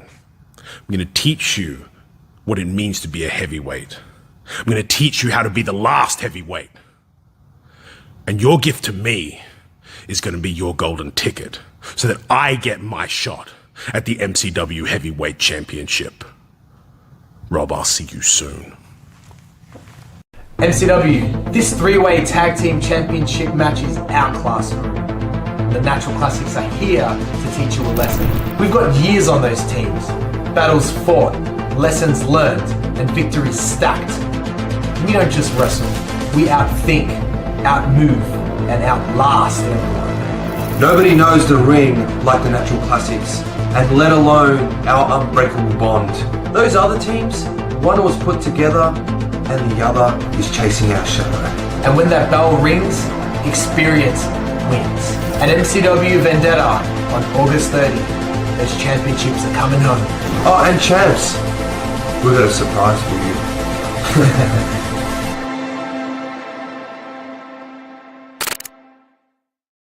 They've placed their bets, and their bets are not in favor of you anymore, Eugenie. At Vendetta, your starlight goes extinct. For every broken bone and scar you've given me is a testament of darkness you have tried to consume me with. It was almost a year ago, I stood here and I told everyone who I am and how warriors take care of their own kind. And then I came to Melbourne and I realized, Erica, you're not cut from the same cloth as me. I have walked the fire of betrayal, and I come out stronger. At Vendetta, your time comes to an end because I will forever be a movie. In your mind, I will be the sting when you bite your nails, and I will be the pit in your guts because I will leave MCW Women's Champion. There is only one Golden Warrior, and there is only one MCW Women's Champion, and there is only one Eugene. Mark my words. When I'm done having my way with you, I'm going to go on and cement myself as the greatest women's champion in all of MCW history. At Vendetta, your time comes to an end because I am the Wiradjuri Warrior. Always was and always will be. It's my time to eat. It's Erica Reed's time.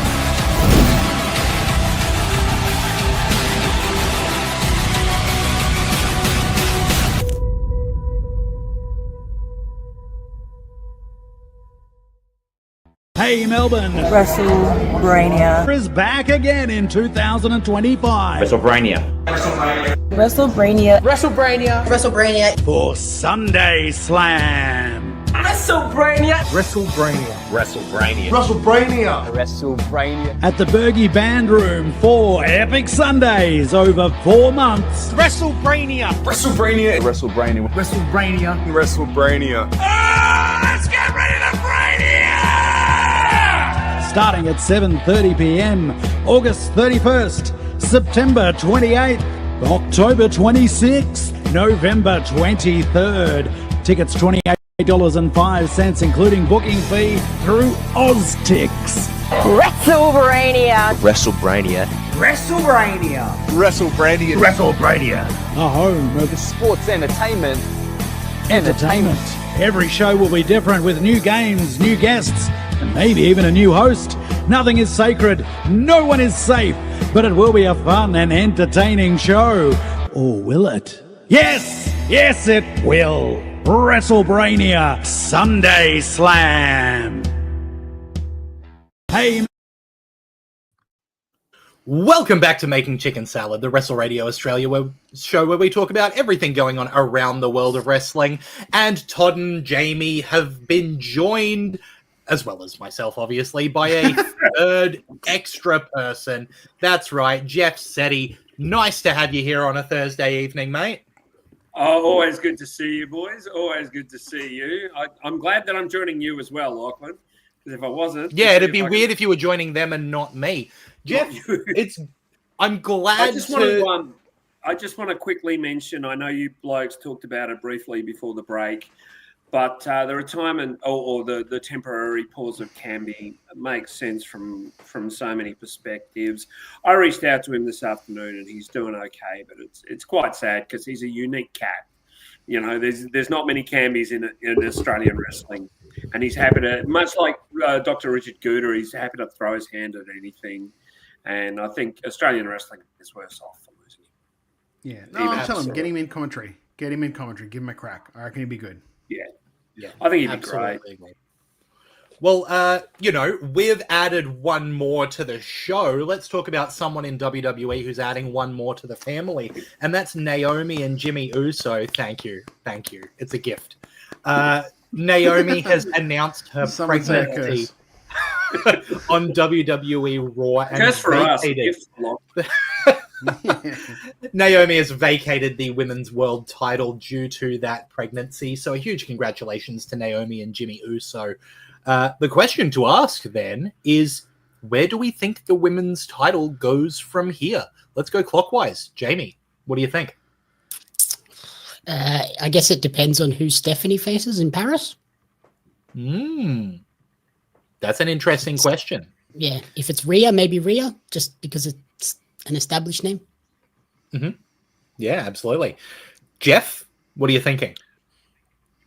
I think Io, because I think the Rhea Io feud is just bubbling away there, and it's too interesting not to. The great thing about Rhea Ripley right now, and if you saw the show on Monday, the loudest reaction of the night was easily for Rhea. By far, louder even than Jimmy Uso. And Jimmy gets great reactions. I don't think she needs the belt. I think right now she's in that position where she can make other people look amazing. And she did it with Liv Morgan.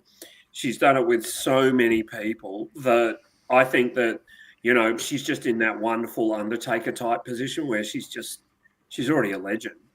Let her just have fun and not necessarily carry the belt.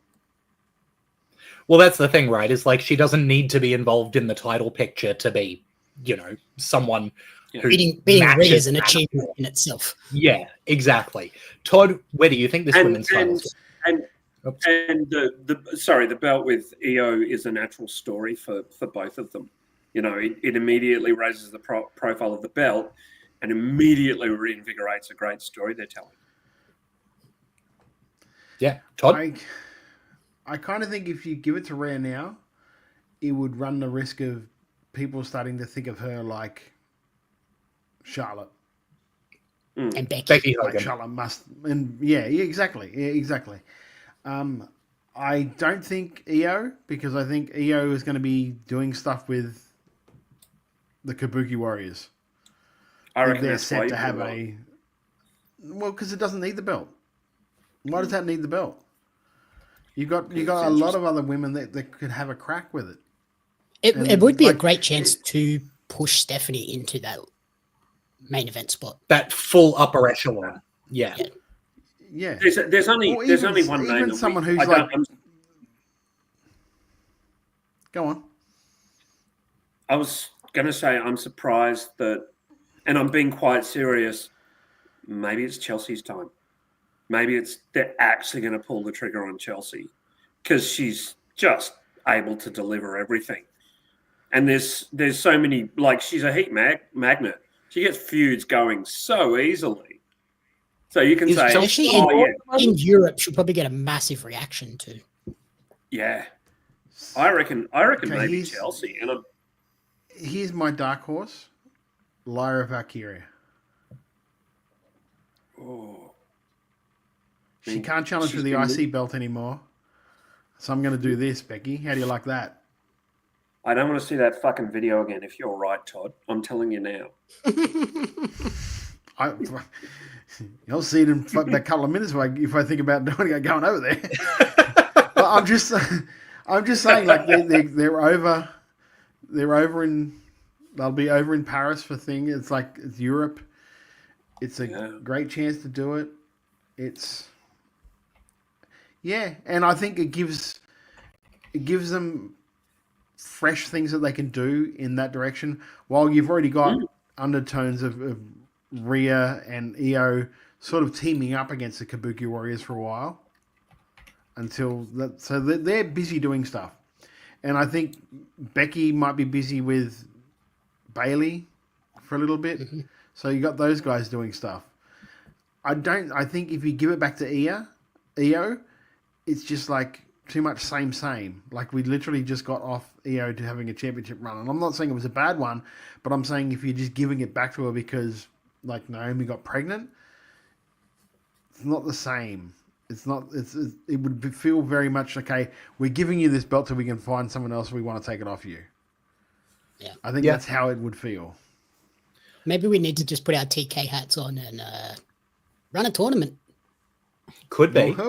I'll tell you what, my thought is that I don't think they'll move someone off SmackDown, right? I think it'll stay with someone that's on Raw, which to me, knocks out some of the possibilities, including Bianca, who I think does run a little bit of that risk of the Bianca's always got a title thing. But I do think they still have that fact that 2020 at an NXT takeover was the last time they did Bianca Rhea one-on-one.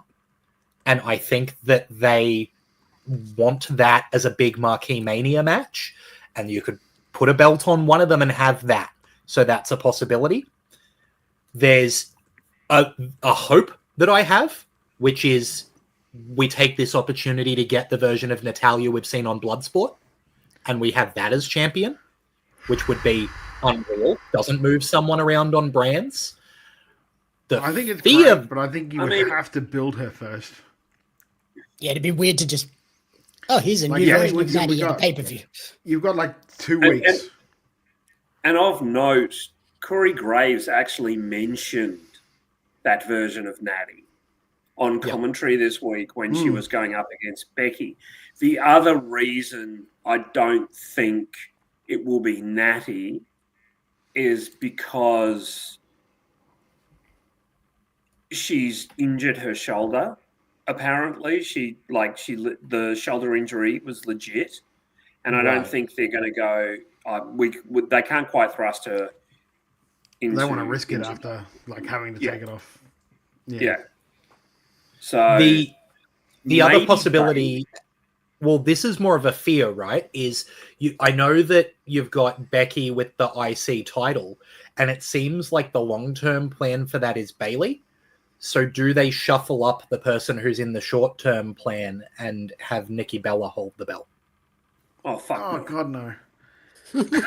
Sorry, that's my fear. Oh. That's my fear. I felt like you just punched me in the solar plexus. Why did I come in after the break? That hurt worse than anything during the rip match. You know how we wanted someone to get kicked in the dick? Lachlan just did it to touch. It's you. Yeah. It's you now. Let's move on before we have to think about that possibility any longer, and talk about what?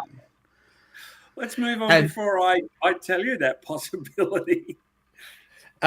We've got a new WWE event announced for Indy in September 20. It's going to be the first ESPN PLE. Internationally, it's going to be on Netflix, and it is called, no, I am not joking, WrestlePalooza. Yes. Well, they have the name. I love when wrestling is so dumb and stupid that they fully call an event WrestlePalooza. Yes. Well, isn't that that's an ECW name, isn't it? Yeah. I'm pretty sure. Yeah, it is. It is. Because I looked it up. I was like, I've heard that before. They had the trademark from it. I'm a little bit disappointed they didn't go ahead and call it the Colossal Tussle. But, sometimes dreams have to stay dreams. Do we have any specific thoughts on WrestlePalooza, or should we move on? Well, this will be when Cena and Lesnar have their match. Yeah. So September, so it gives us a little bit of lead time into it. Gives us about a month. Well, it's the one that competes with. Is it All Out? All Out, same day. Yeah. And WrestlePalooza starts an hour earlier. I think I'd better have some medicine to last through that day. Jeez, Tony will put on a 38-hour. He's planning 38 hours. I've heard for Forbidden Door. 38 hours. With Alex Fireheart just notes that apparently First Wrestling currently own the trademark, which is why it's called WWE WrestlePalooza Indianapolis. Oh, okay. So, Smart. Okay, interesting. Let's move on from WWE and talk about a totally different company, AAA. This September, Dominic Mysterio is going to get another shot at the AAA Mega Championship.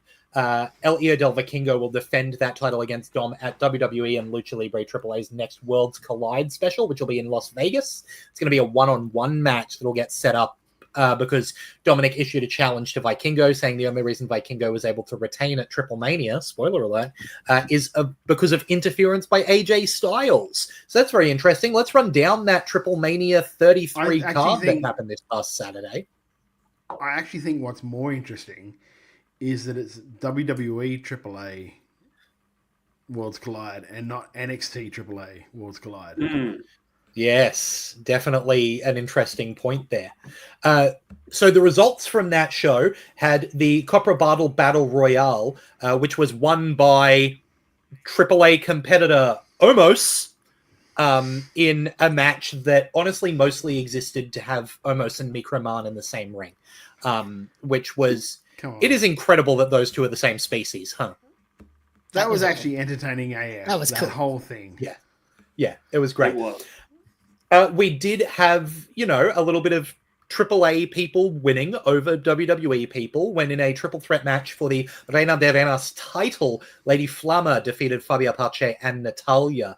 And in the AAA Latin American title match, El Hijo del Dr. Wagner Jr.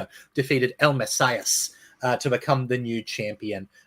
Look, I'm always disappointed when El Messias loses something. I reckon Ricky Banderas is one of the best wrestlers in the world. He's just magnetic for me. He's got the look. He's got the in-ring. I love what he does. But Hijo de Dr. Wagner Jr. is just like perfect fit for WWE. Of course, they're going to put every title they can on him to build him up because he's the future guy, right? Lachlan, your Lucha Underground fan is showing. I'm sorry. I've got a Mil Muertes mask somewhere. I know. Alex Fireheart with an absolutely genius call here. Slap a mask on Omos and call him Macro Man. That's unreal. I love that. But no, that sounds like a very AAA tag team right there. It really does. Yeah, I like the fact that Battle Royal had the variety of people in it that they did. Yeah. Yeah, like absolutely. had just enough of both that made you go, okay, I wonder who the next person coming out is going to be. Like Otis. Who saw Otis coming out? Yeah. I did. I was watching it on YouTube. All right, Taurus. What do we think about the Taurus situation? For anyone who didn't hear, AAA owns the rights to the character Taurus or Taurus, and the former Black Taurus, who is now what's he called? Mantar over in AAA. Beast Mortos. The Beast Mortos, Beast Mortos, who is a lawyer, made a tweet about getting the lawsuit ready. That wasn't about that. Yeah, apparently. Yeah. But everyone thinks it is, because if you're not aware, AAA owns all of their character trademarks, which is why Penta is Penta and not Pentagon Jr., who he was originally when he came into AAA, because that was the AAA owned character, right? Like they owned Pentagon Jr., he was Pentagon Jr., he took elements of it and created his own trademark as Penta, which is how he gets to be Penta, right? So like, Macho Man Andy Savage says Mantor, that's some shade. I couldn't help it, it was a joke. I wonder if like now that he could actually go back to being Pentagon Jr. That is a really interesting question. I wouldn't be shocked if at the Worlds Collide event he's on that show and gets announced as Pentagon Jr., and that's how they push him back to that name. Or is it just easier just to keep him as Penta? It's just easy. Penta's It's easier. so easy. It's a lot easier to chant Penta than it is Pentagon Jr. Penta is also not a shape, and let me tell you, as a fan of Pentagon Jr. when he was Pentagon Jr., people heard you say that you really like Pentagon Jr., and they couldn't help but laugh. What about Octagon? Yeah, exactly the same situation. By the way, Pentagon only a character that exists to be a foil for Octagon. So there you go. Yes. Good fun. Moving on, in a street fight for the AAA tag team titles, Pagano and Psycho Clown defeated Los Garza to become new champions there. Nice to see that back on the AAA side of the fence.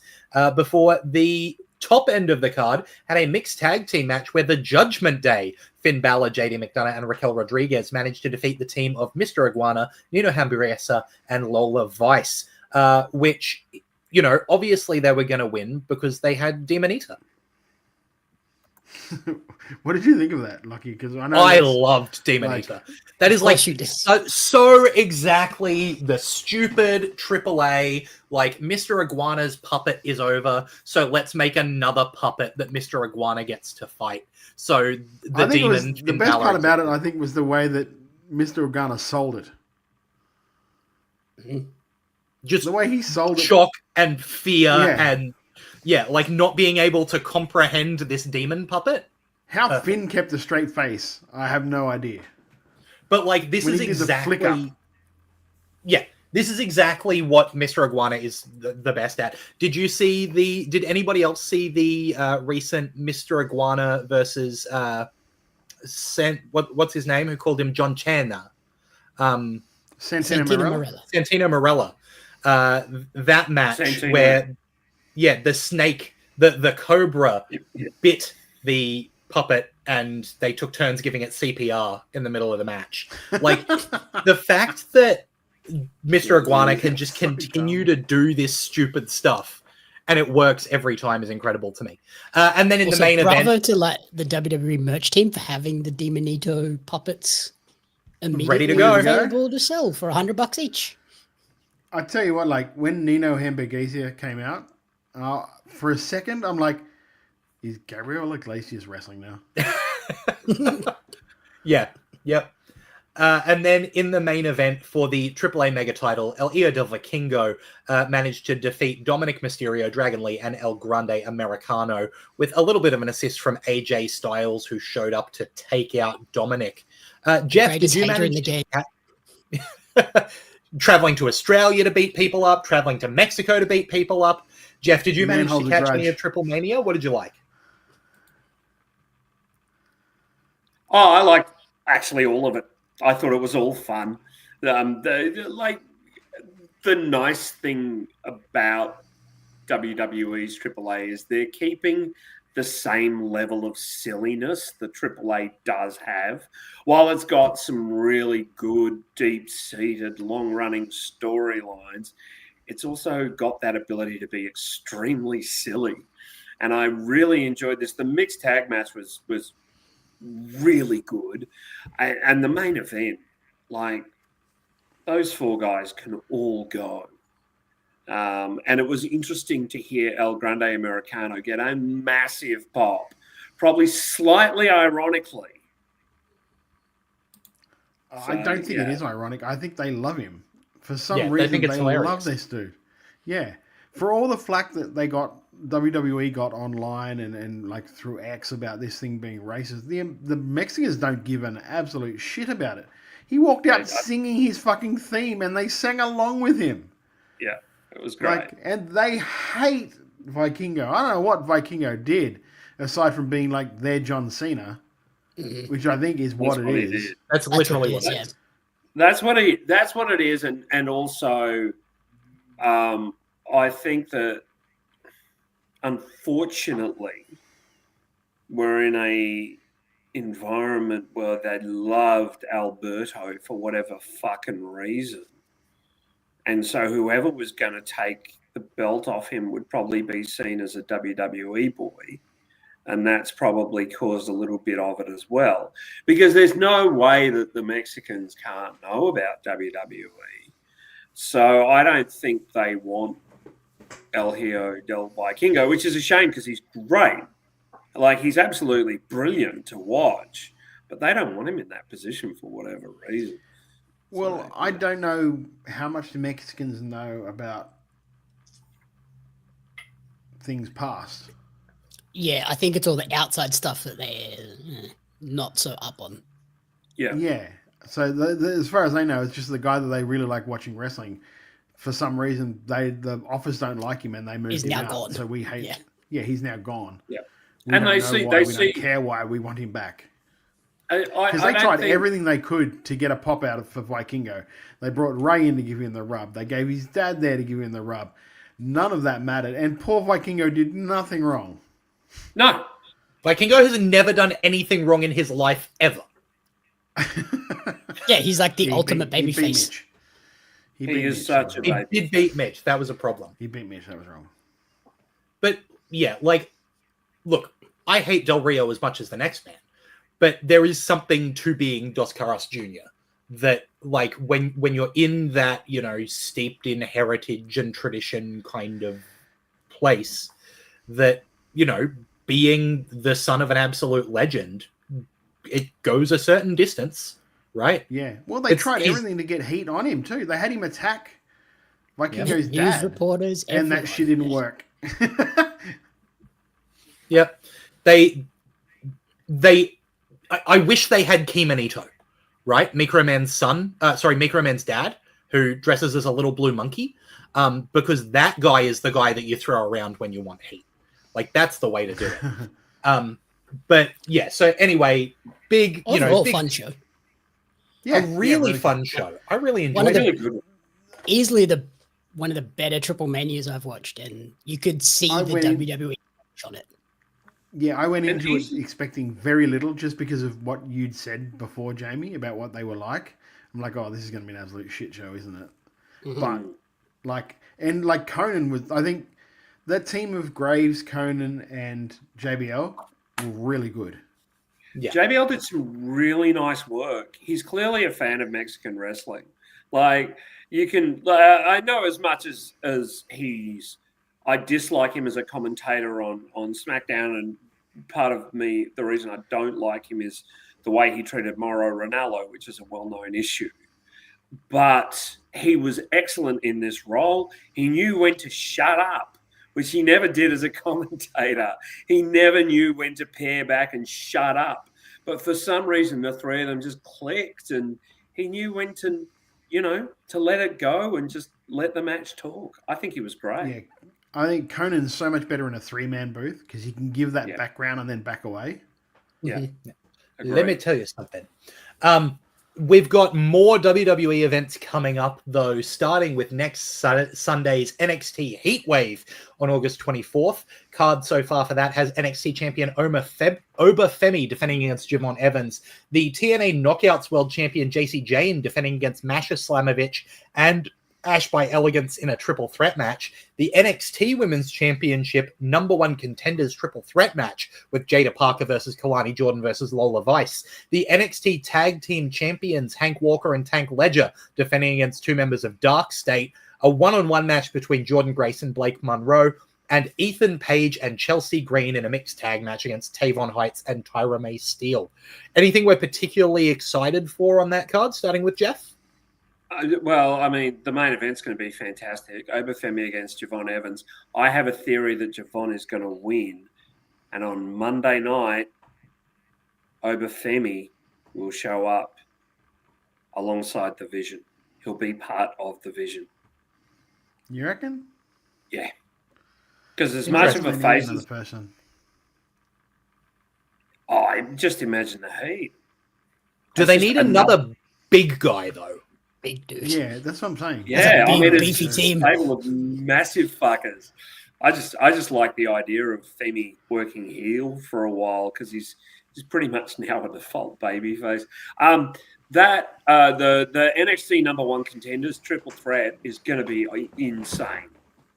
Insane. Three really good workers. Yeah, I think it'll be Jada, but three really good workers, and then the rest of the show's no slouch either. Yeah, absolutely. I think that Jordan Grace Blake Monroe match could be match of the night. Yeah, it could be. I've been loving the work that Ethan and Chelsea have been doing as well. They've been really Canadian Dream Team.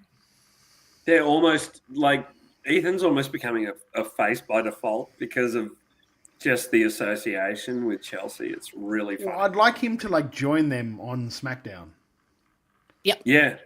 The Secret I think Service. he'd be great with them. He'd be great with them. And I don't know if you saw the match that Piper Niven had last week, but it was so funny. She is just so funny. Honestly. Are they calling Ethan Page the first man? I don't know. Because that'd be really good to be with, partnered with the president and the Secret Service, him being the first man as his role in that stable, I think would be really fun. I think Matt Cardona might be a bit angry about that, but maybe call him the maybe vice chief president of state or something. Vice president. Yeah. Chief of staff is good. Then we've got another call him the prime minister. That's really good. That would be right. We got another WWE event, though, coming up the weekend after, August 31st. If you're here in Australia, I believe it's 4 a.m. on the Monday. WWE are going to have Clash in Paris. The card so far for that has Seth Rollins defending the World Championship against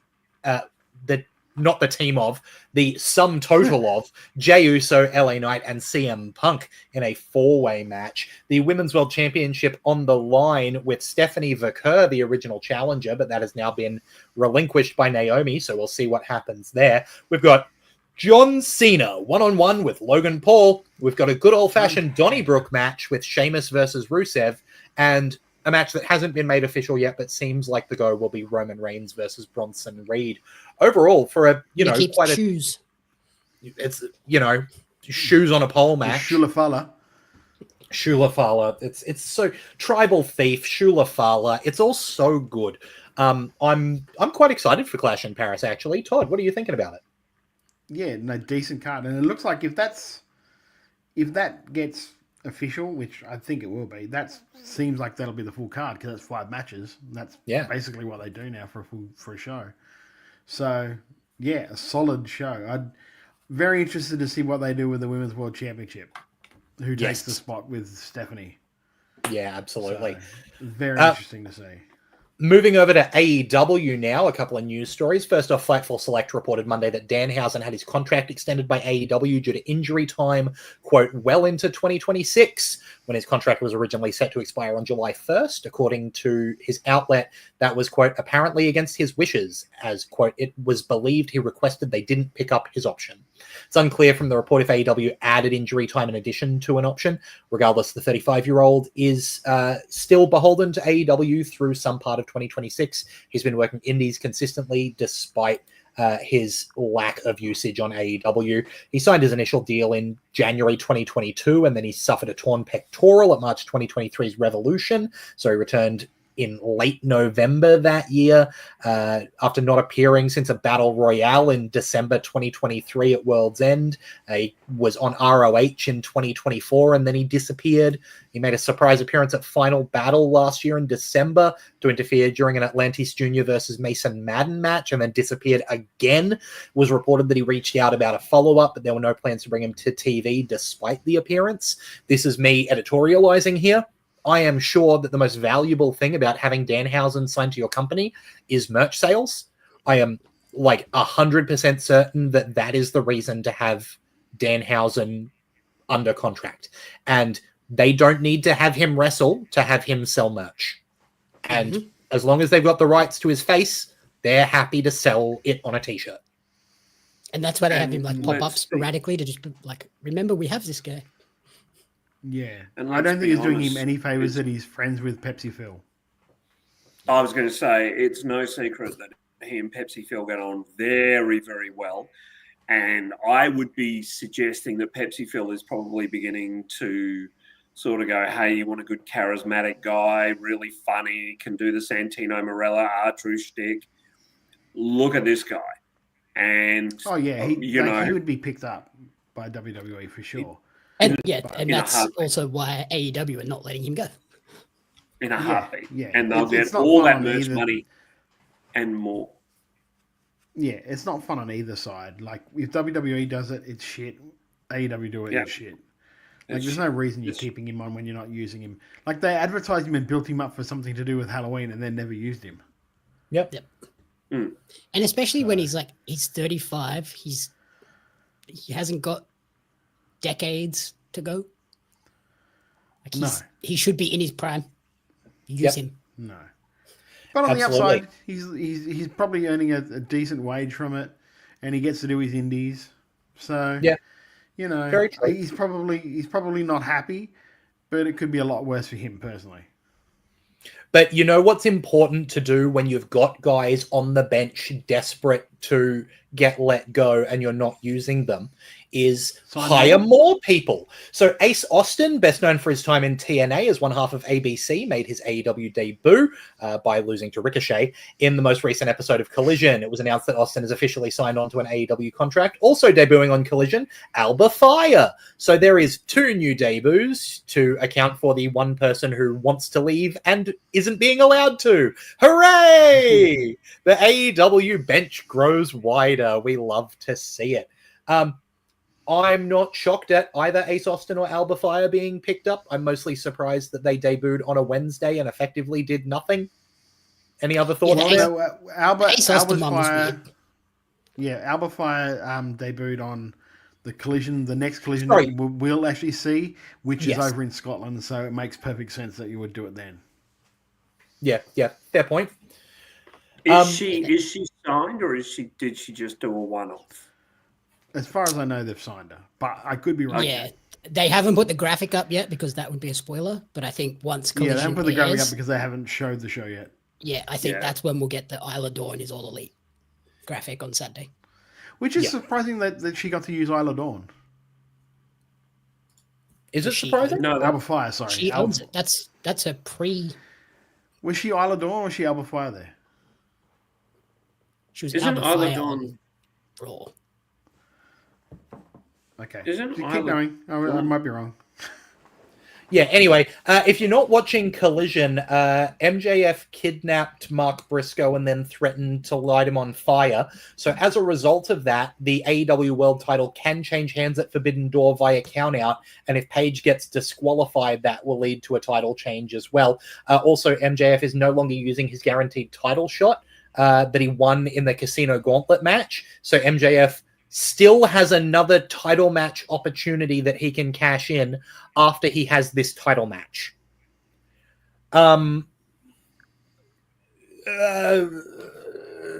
Someone, anyone? No, you don't. Bueller. Keep going. Yeah. He did Zach it with the Hyde. help of. He did it with. I just want to straighten this out. Isla Dawn has always been Isla Dawn. Alba Fire was the other one. Kaylee Ray is Alba Fire. Isla Dawn has always wrestled as Isla Dawn, unless she's wrestled under her birth name, Courtney Stewart. But she generally wrestled as Isla Dawn. There's the confusion. They're two different people. Yeah. And Zach Hyde got it in the chat just as you mentioned it as well there. So, there we go. We've sorted it out. We're all fools. That's what the lesson learned here is. I just wrote it in wrong. That's what happened. Yeah. I knew it was Isla Dawn that debuted during the show. Yeah. When I read Alba Fire on the sheet, I was like, oh, maybe that was her WWE name because I don't know by that. Just totally wrong. Why didn't you correct it, Jamie? That's on you. I said Isla Dawn. I don't take any. Yep, not on the sheet, mate. Because I didn't know that's not her WWE name. I just had this spoiled for me right here. That's on you. You should be on Twitter more. Yeah, that's what I need. You shouldn't. That's what my mental health needs. No, you shouldn't. The current AEW New Japan Forbidden Door card that is happening this Sunday, August 24th, is as follows. Now, take this with a grain of salt because there's only 9 matches announced so far. New Japan Pro Wrestling champion Zack Sabre Jr. will be defending against Nigel McGuinness. What? No way. With Daniel Garcia in his corner. The AEW World Champion Hangman Page. That's the quickest. What? No way. World Champion Hangman Page will defend against MJF. The AEW Unified Champion Kazuchika Okada will be defending against Swerve Strickland. The AEW Tag Team Champions, the Hurt Syndicate, Bobby Lashley and Shelton Benjamin, will be defending against the winner of the Tag Team Title Eliminator Tournament. Adam Copeland and Christian Cage are going to take on Nick Wayne and Kip Sabian. The AEW Women's World Champion Toni Storm will defend against Athena. The TBS Women's Champion Mercedes Moné will defend against Alex Windsor, Persephone, and Bazilla. And TNT Champion Kyle Fletcher will defend against Hiromu Takahashi, as well as the Lights Out Steel Cage match between the team of Darby Allin, Will Ospreay, Kenny Omega, Hiroshi Tanahashi, and Kota Ibushi versus the team of the Death Riders, John Moxley, Claudio Castagnoli, Gabe Kidd, and the Young Bucks, Matt and Nick Jackson. There is also an update to that tag team title match if you want another spoiler. Oh, what is? I don't. No one watches FTN. I mean, who's the match? They are defending against both teams because why wouldn't they? Yep. Because you know what the best bit about having a tournament is? Not having a winner. We love AEW. Hooray. Fuck. But oh shit. But you winded me again. You've winded me twice tonight. Look, we do have an update for another kind of tournament league, whatever you would like to call it, and that is the G1 Climax. We had a final, so again, block your ears if you don't want this spoiled, but the final, as everyone predicted, Evil was going to be in that final. We all knew it, but Evil took on Konosuke Takeshita, who ended up the winner of that. So in exciting news, out of all of our predictions for A Block final, A Block, B Block, the final match, and the overall winner, we predicted a big fat 0. I'm looking at it here. I believe that if I go through, there were 2 of us, Jamie and I, predicted that Takeshita would be one of the top 2 out of B Block. And that is the best that we did. There was everyone but Todd predicted that Tsuji would be a finalist from A Block. So you're all about as right as what I was, is what you're saying. Like, we're all... So I guess Jamie and I win? Question mark? No. Okay. I got Zach and Takeshita. No one wins that. Okay. No one wins. In fairness, that. Jamie predicted ZSJ and Takeshita as the B Block winners. That's something. See, but I knew what B Block was doing. A Block was a wild card there. The thing about Takeshita winning is that Takeshita is bloody great. He's really excellent. He's a deserving winner of the G1. It's just interesting to see them have a winner who is also signed to 2 other companies and predominantly working with AEW, right? Like, I think that's part of the reason that we all kind of went, well, they're not going to give it to Takeshita. Mm-hmm. Yeah, that was the prevailing thought when we were making the predictions. That's why I thought Gabe Kidd would go far, but then Yeah. that one died in the fucking ass.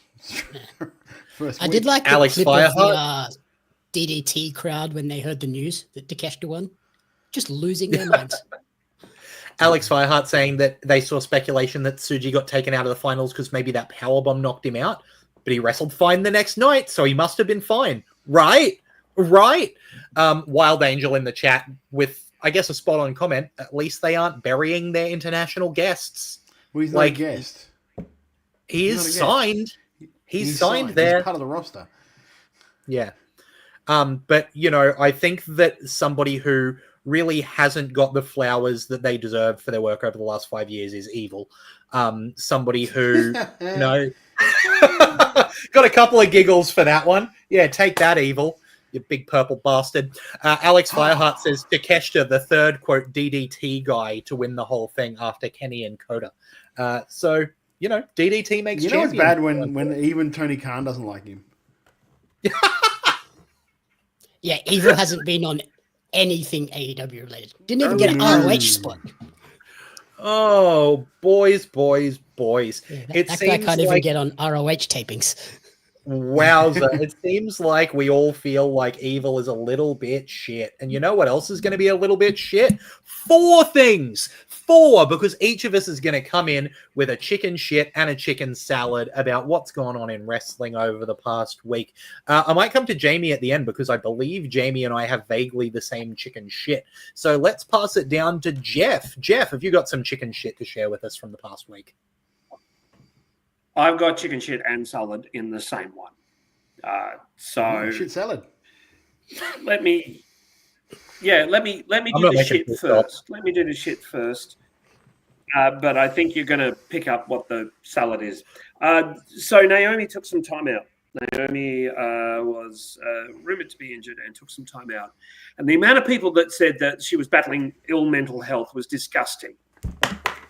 Like, don't just presuppose things like that because it's enough to make someone depressed.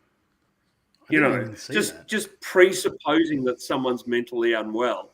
It's not a good thing. And a lot of outlets I'll be honest, picked up on that. I didn't see that at all. I saw pregnant. That's all I saw everywhere. Yeah, I heard from several outlets, oh, she's battling ill mental health. I hope she's okay. And and it's really sick. Like, just don't. If you didn't hear it, great. But, just don't. That's Todd, do you have some chicken shit for us? I got a couple. One of them's more like it's a shittish, like a loose poo, not really. Give me a loose stool to us, Todd. Little loose poo. Sort of the retconning of they realized that they kind of went too quickly with Edge and Christian being back together, or Cope and Christian being back together. So then today they came out with the whole, like, Christian's not changing his attitude at all, and now Edge is just going to accept it and go, oh, okay, he's an asshole, but he's my asshole. So kind of eerily similar to, I'm a scumbag, but I'm your scumbag. Like, do you know what I mean? Like, it also made me think the Nick Wayne injury is just a work to hold it off until All Out. Yeah, maybe. And the second one is, like, I don't know if any of you guys saw Dynamite today, but Tanahashi trying to make that run in was brutal. It looked like if you've ever had like a pebblestone driveway and your dad was trying to run over to you without thongs on. You know that run, or that's what Takeshita looked. That's what like Tanahashi looked like, just trying to run normally. Yeah, there that run down the ramp was awkward. No, it wasn't a run in. More of it was a brisk walk in. Like, he looked okay once he got in the ring, but like on an open sprint was just average. And that man needs new knees. Yeah. I'm not worried. I'm very concerned about Gabe Kidd. Like, he was just out of the whole G1 tournament through injury, and now they're going to put him into a cage match. in his first match back kind of thing. That's a little bit worried, to be honest with you. But he's got to do the high fly flow off the top of the cage, Todd. Yeah, well, at least he'll have fucking 20 people there to catch him. No, Tanahashi. I think he missed me talking about Gabe Kidd. And at least his knees are already screwed, so they can't get any worse. No, I got it. True. I didn't miss it. It's that Gabe's going to be the one trying to catch Tanahashi. Oh, well, yeah, of course. Yeah. Yeah, and Tana's not exactly a lightweight anymore. Nope. Because who else is he going to do the high fly flow off the top of the cage onto? Because so if you're New Japan, who do you book against Tana for his last match? Well, he books it himself. Evil, obviously. Evil was his young boy. He just gave Evil a G1 final. It's going to be Evil. The G1 was to build Evil up for the final match against Tanahashi. The unraveling of Jeff. Well, there's some new chicken shit, everyone.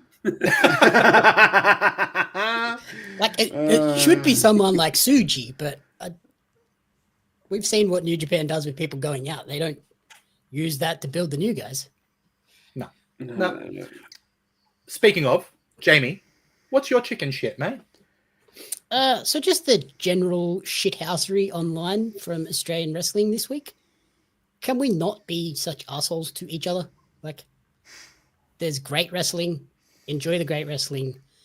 Let the AI sneaky masked hiding away character crap go away. Oh, the enough. So a quick point about AI, because I do not think that everybody has to pay artists for everything they do. You've got to get an artist on board and pay them, right? The problems with AI art are not restricted, and AI anything, frankly, aren't restricted to you're not paying an artist, right? It's not get on board or go home. There are environmental issues with AI art. There are rights attributions issues with AI anything. The amount of data scraping that's happening, the amount of water that gets used, like literal water, in order to make electricity work to power these insane large language models that generate shit. AI bad. And it's not just about, I can't afford an artist, so AI will fix that for me. There's other stuff going on. Here's a question, right? And it's probably not for a wrestling podcast, but fuck it. What do we do about that? Do we just stop using it? Like, if technology is advanced to the point where we have this tool at hand, it is very handy, let's face it. Do we just not use it and just shut? Like, it kind of feels weird to say, like, hey, let's not use this incredibly helpful tool. So I'm just throwing this out there as a completely devil's advocate. Yeah, a big question that I don't think we have the time or the space to discuss here on Wrestle Radio Australia's Making Chicken Salad. But at the moment, not using these models seems to be the best thing because they are really not profitable, right? So if we can show these companies that, hey, doing what you're doing isn't going to make you a profit, and you're not going to make a profit until you can do these things more sensibly, that's going to hopefully lead to revolutions in AI generation that don't steal art, don't take money away from working artists, and in the places that, are actually useful applications of AI. Because don't get me wrong, there's many useful applications of AI, and people have been using AI for a long time, right?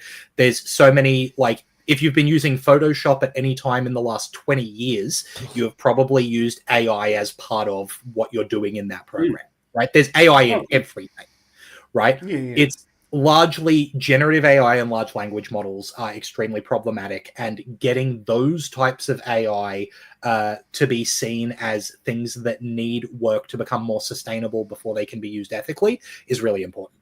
So it's not don't use them, it's hold off on using them for the moment until some of the major problems get ironed out. Seems to be it's the generative shit that's the problem. Like, I happily admit to using the AI to transcribe all my interviews because I don't want to sit there and listen to an interview that I literally just conducted to transcribe it when I can chuck it in an AI transcribing thing that transcribes it all for me. And it's I know 99% accurate. Yeah, I know at least with us, with the podcast, it automatically gets transcribed by Spotify. Yeah. I have nothing Which to is do with that. incredibly helpful to people who are hard of hearing who then have access to transcriptions for things with no human effort. The fact that there's subtitles on everything without having to go through really rigorous processes to subtitle everything and whatever content gets made can be subtitled is fantastic, right? Generative AI has bigger problems, and some of those leak into those other problems as well. Like a lot of that stuff is hopefully we can get less energy intensive, though it's not nearly as bad as the generative stuff, right? So it's a matter of, being careful with what you use. And as Andy Savage says in chat, government's been having a talk fest this week where regulations of AI was one of the topics. Jeff, you look like you had something to add. Yeah, I use AI for everything I say, like this and this. Yeah. Oh, by the way, that proves that the it's people not very hiding advanced. behind it that is the problem. Yeah, Jeff is actually short for generative effigy. Like we have used AI to create an artificial person. That's what Jeff is. Yeah, I don't actually exist. I don't host WrestleBronia. That's just an AI. It's one of those really advanced, like 2-pack holograms. Yeah. But it costs way too much. We've not made $1 on those shows, but hey, it looks great. Well, but I think that I love all of the people in pro wrestling, and not all of the people in pro wrestling. I love a lot of people in pro wrestling, and the fact that there are people who are using generative AI to make lazy, shitty content tearing people down sucks, right? And the fact that I think I look jacked in that photo. Oh, look, compliments on that upper They were body hyping that you had. up in that photo, but That was some other really did. It really did. And Oh, clearly Jeff and Lachlan Brock's got a bit of confirmed that I'm a a redhead. So Yes. look, we'll get there. But I don't care about, if you don't like stuff, that's fine. But tearing people down publicly when there's so much good stuff to be celebrating sucks, right? And that's why when we do our chicken shit, it's about stuff that should be made better. It's not about, fat person. It's about, this is places that I wish things were being done better, right? Yeah. So, and that's I think that is the main thing. It's like, I think that's the main thing I took exception to when I heard about that thing that was going on. It was like, okay, there's a lot of other stuff. There's a lot of stuff that on that show is bad. Why did you have to point to the fact that the guys might be slightly overweight? And I know I'm saying slightly, but you can point it out. It's just not fucking, Yep, absolutely. It sucks. So I want more people to be positive and less people to be negative, and it's bullshit. Macho Man Andy Savage says, shit, someone using a training scholarship for women as a stick to try and beat a competitor with is just so very sad and so not where Australian wrestling is in 2025. That was also part of the shithousery. I caught the edge of it. I never actually saw what happened with it. So can you please fill me in on this? So it was a former WA promoter who has since left the company that they worked for, came out and said that the EPW Women's Scholarship was literally just them bandying that about as a marketing tool to say, look what we're doing for women. Not actually trying to do anything for women.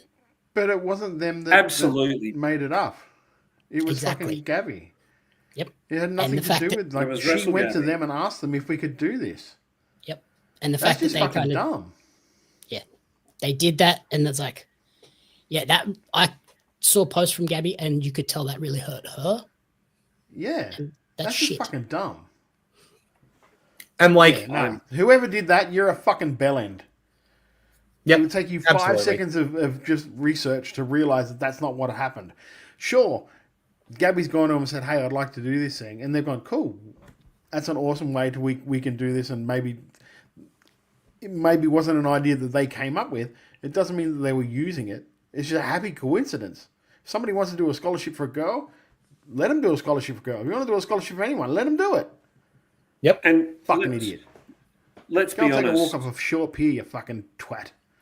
Let's be honest, and I mean that's our dickhead of the year. But let's be honest.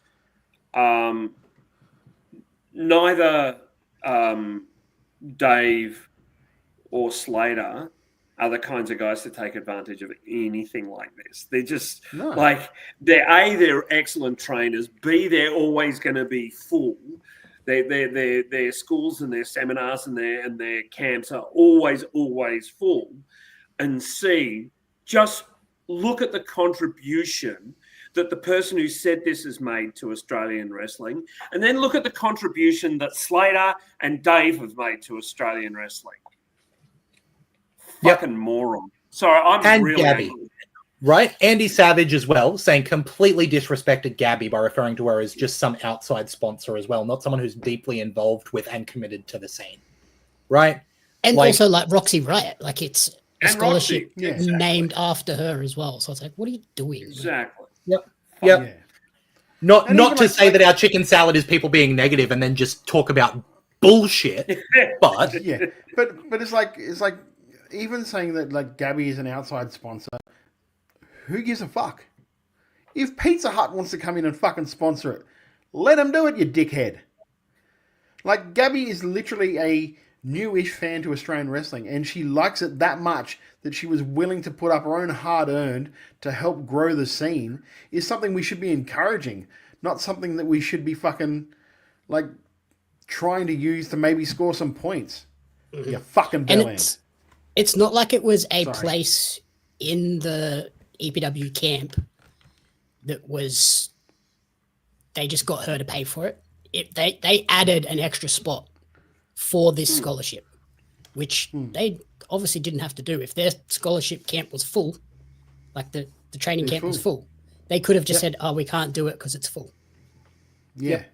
couple more chicken shits. But then Wild you'd be Angel. a shit human if you did that, and neither of those guys are.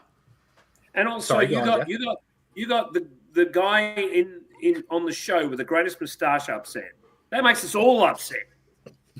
I mean, really, what are you thinking, you nuff? Fucking. Wild Angel's chicken shit is AEW bloating its roster yet again.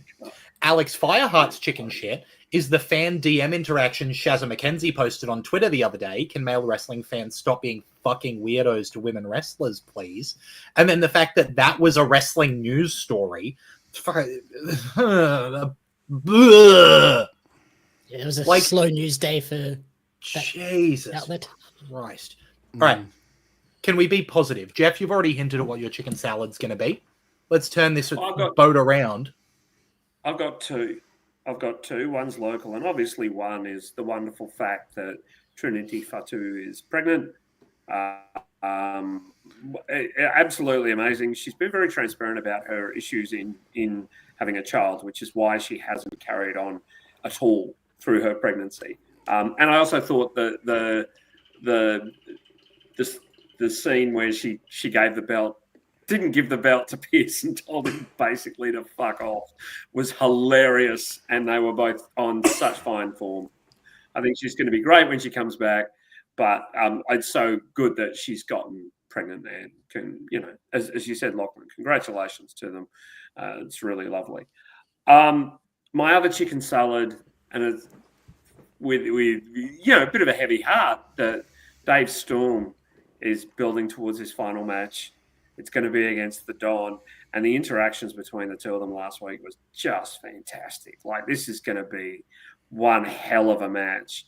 Dave is going to go out looking like $1 million, and he's in there with someone he's had a lot of battles with, and he's stood as a tag team with, and I'm just so excited for this. This will be a great match and a great finish to what is one of Australian wrestling's most incredible careers.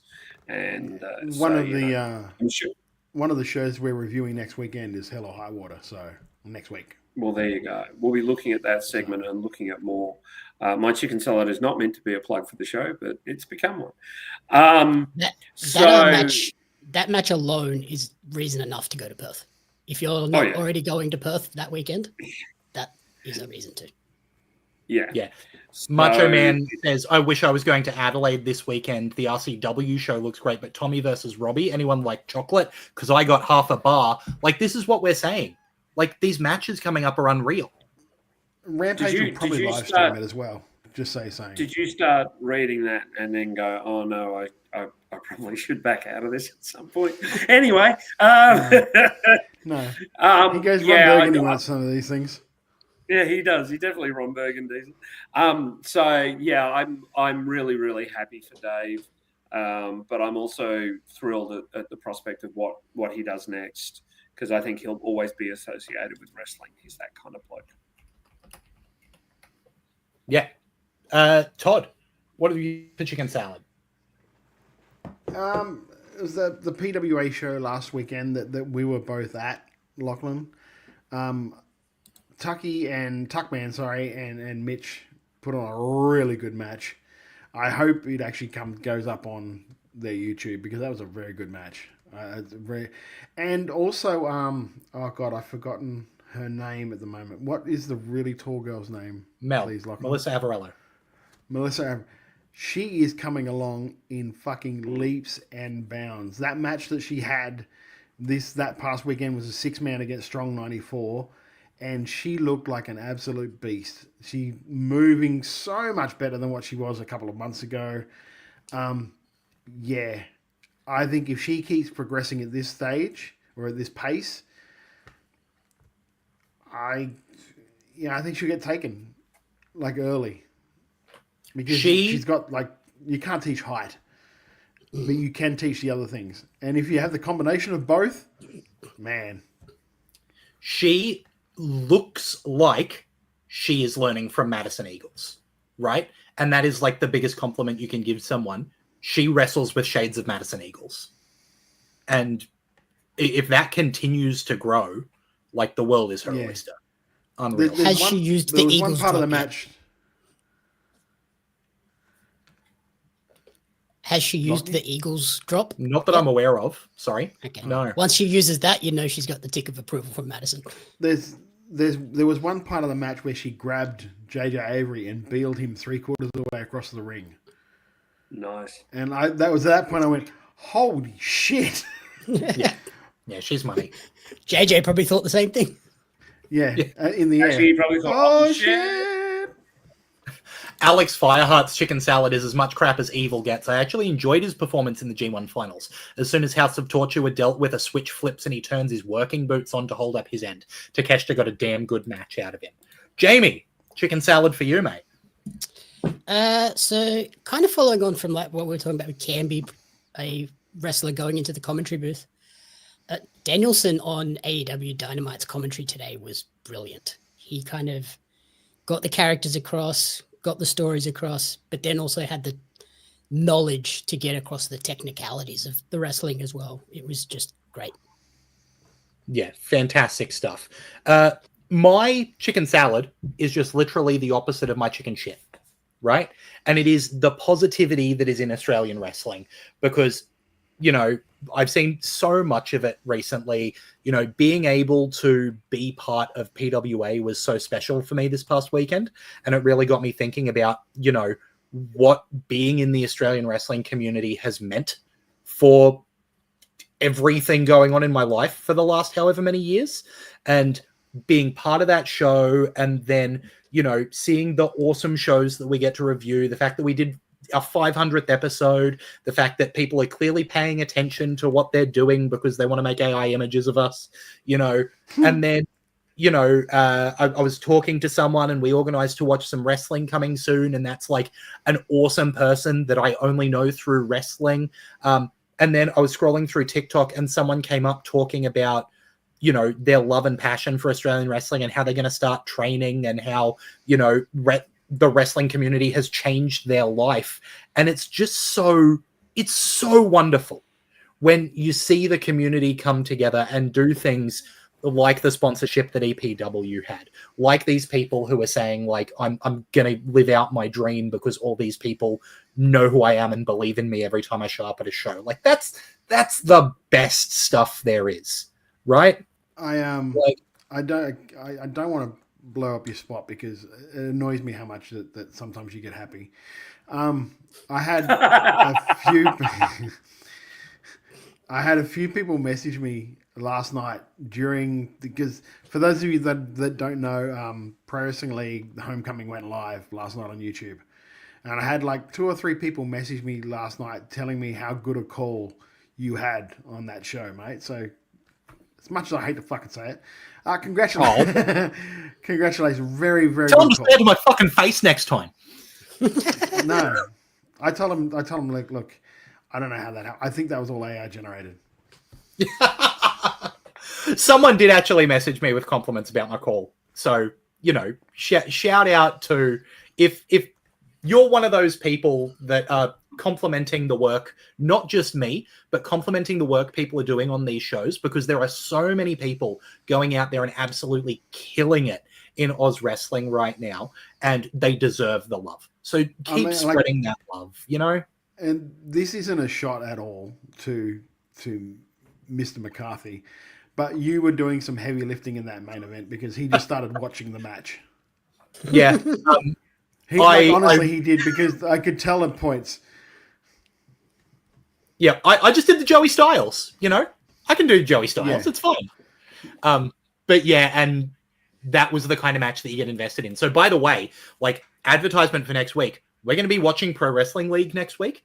We're going to be watching Homecoming. So get amongst it. It's free on YouTube.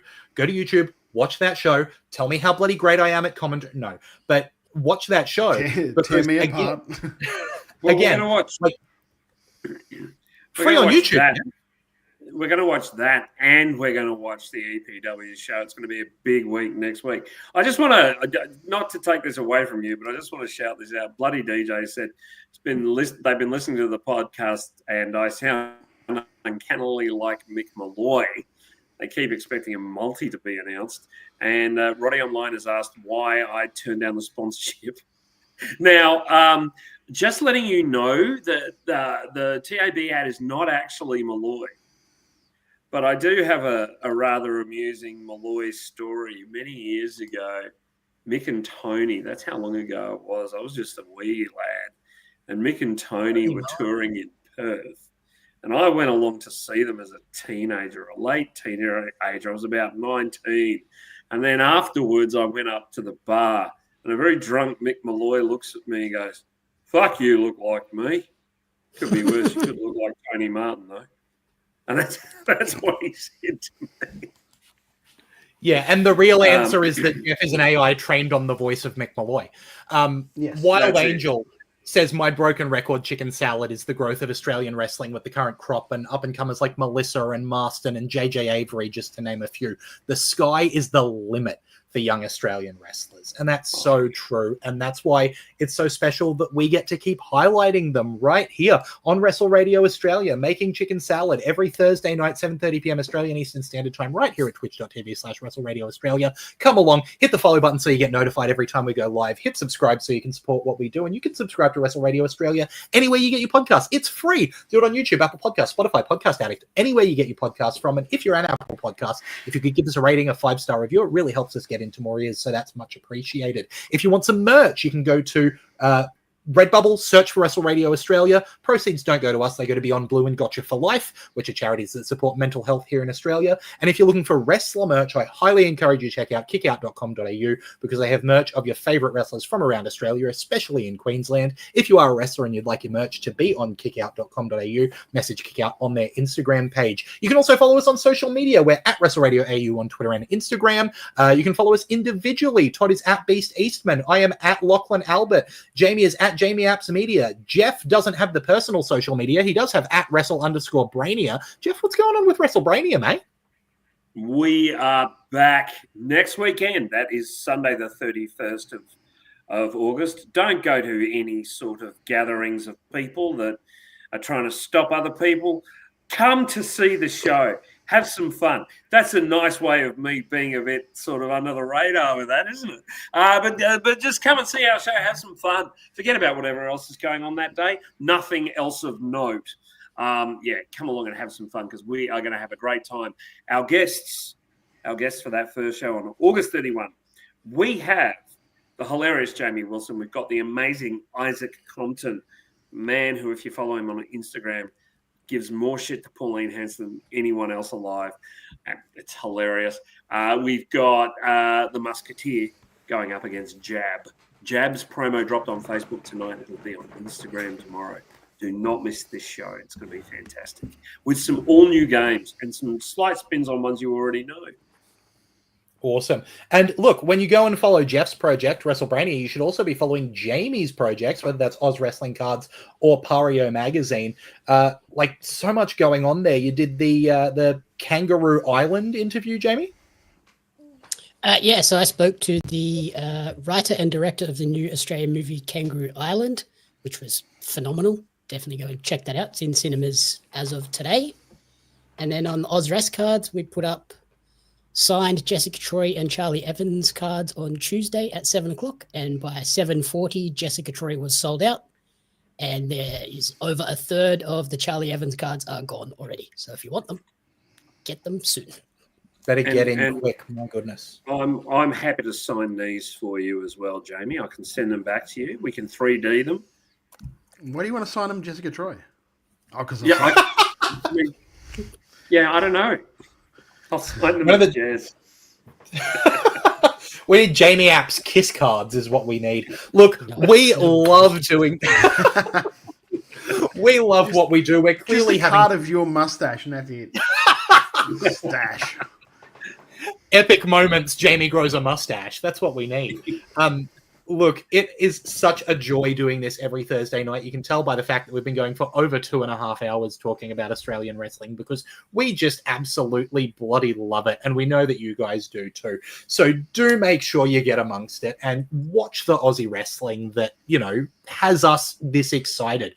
Todd, Jeff, Jamie, is there anything else we have to add before we go? Just get your tickets for Brania. It's going to be great. Yeah, go and check out the Pro Wrestling League on YouTube. Our homecoming show has just been dropped. And also, big congratulations to Bobby Bishop, who is getting married to his lovely bride, Lucille Brawl. I guess that she can be that tonight again. So, yeah, congratulations to you guys. And we will see you on Sunday where we'll probably get very messy. Good stuff. Good people. Good people. And thank you to all the good people. Oh, okay. All right. Bobby. Jess is good. Sorry. Yeah, there's good people involved. Look, it is clearly getting to the silly part of the night. It is time for us to log out. So on behalf of Jamie Apps and Jeff Setti and Todd Eastman, I've been Lachlan Albert. Till next time, have a good one. Good night, all. Here I was, blaming AEW for feeding you chicken shit, knowing you mindless millennials would be eating it up as if it were chicken salad, when it's really been your fault all along. Make chicken salad out of chicken shit. People is as people does, that's all there is to it. But a square peg in a round hole just never seems to fit. This is Bianca Belair. Hey, this is Kevin Owens. Hey, it's Seth freaking Rollins. It is the man, Becky Lynch. It's Rhea Ripley here, and you're listening to Wrestle Radio Australia.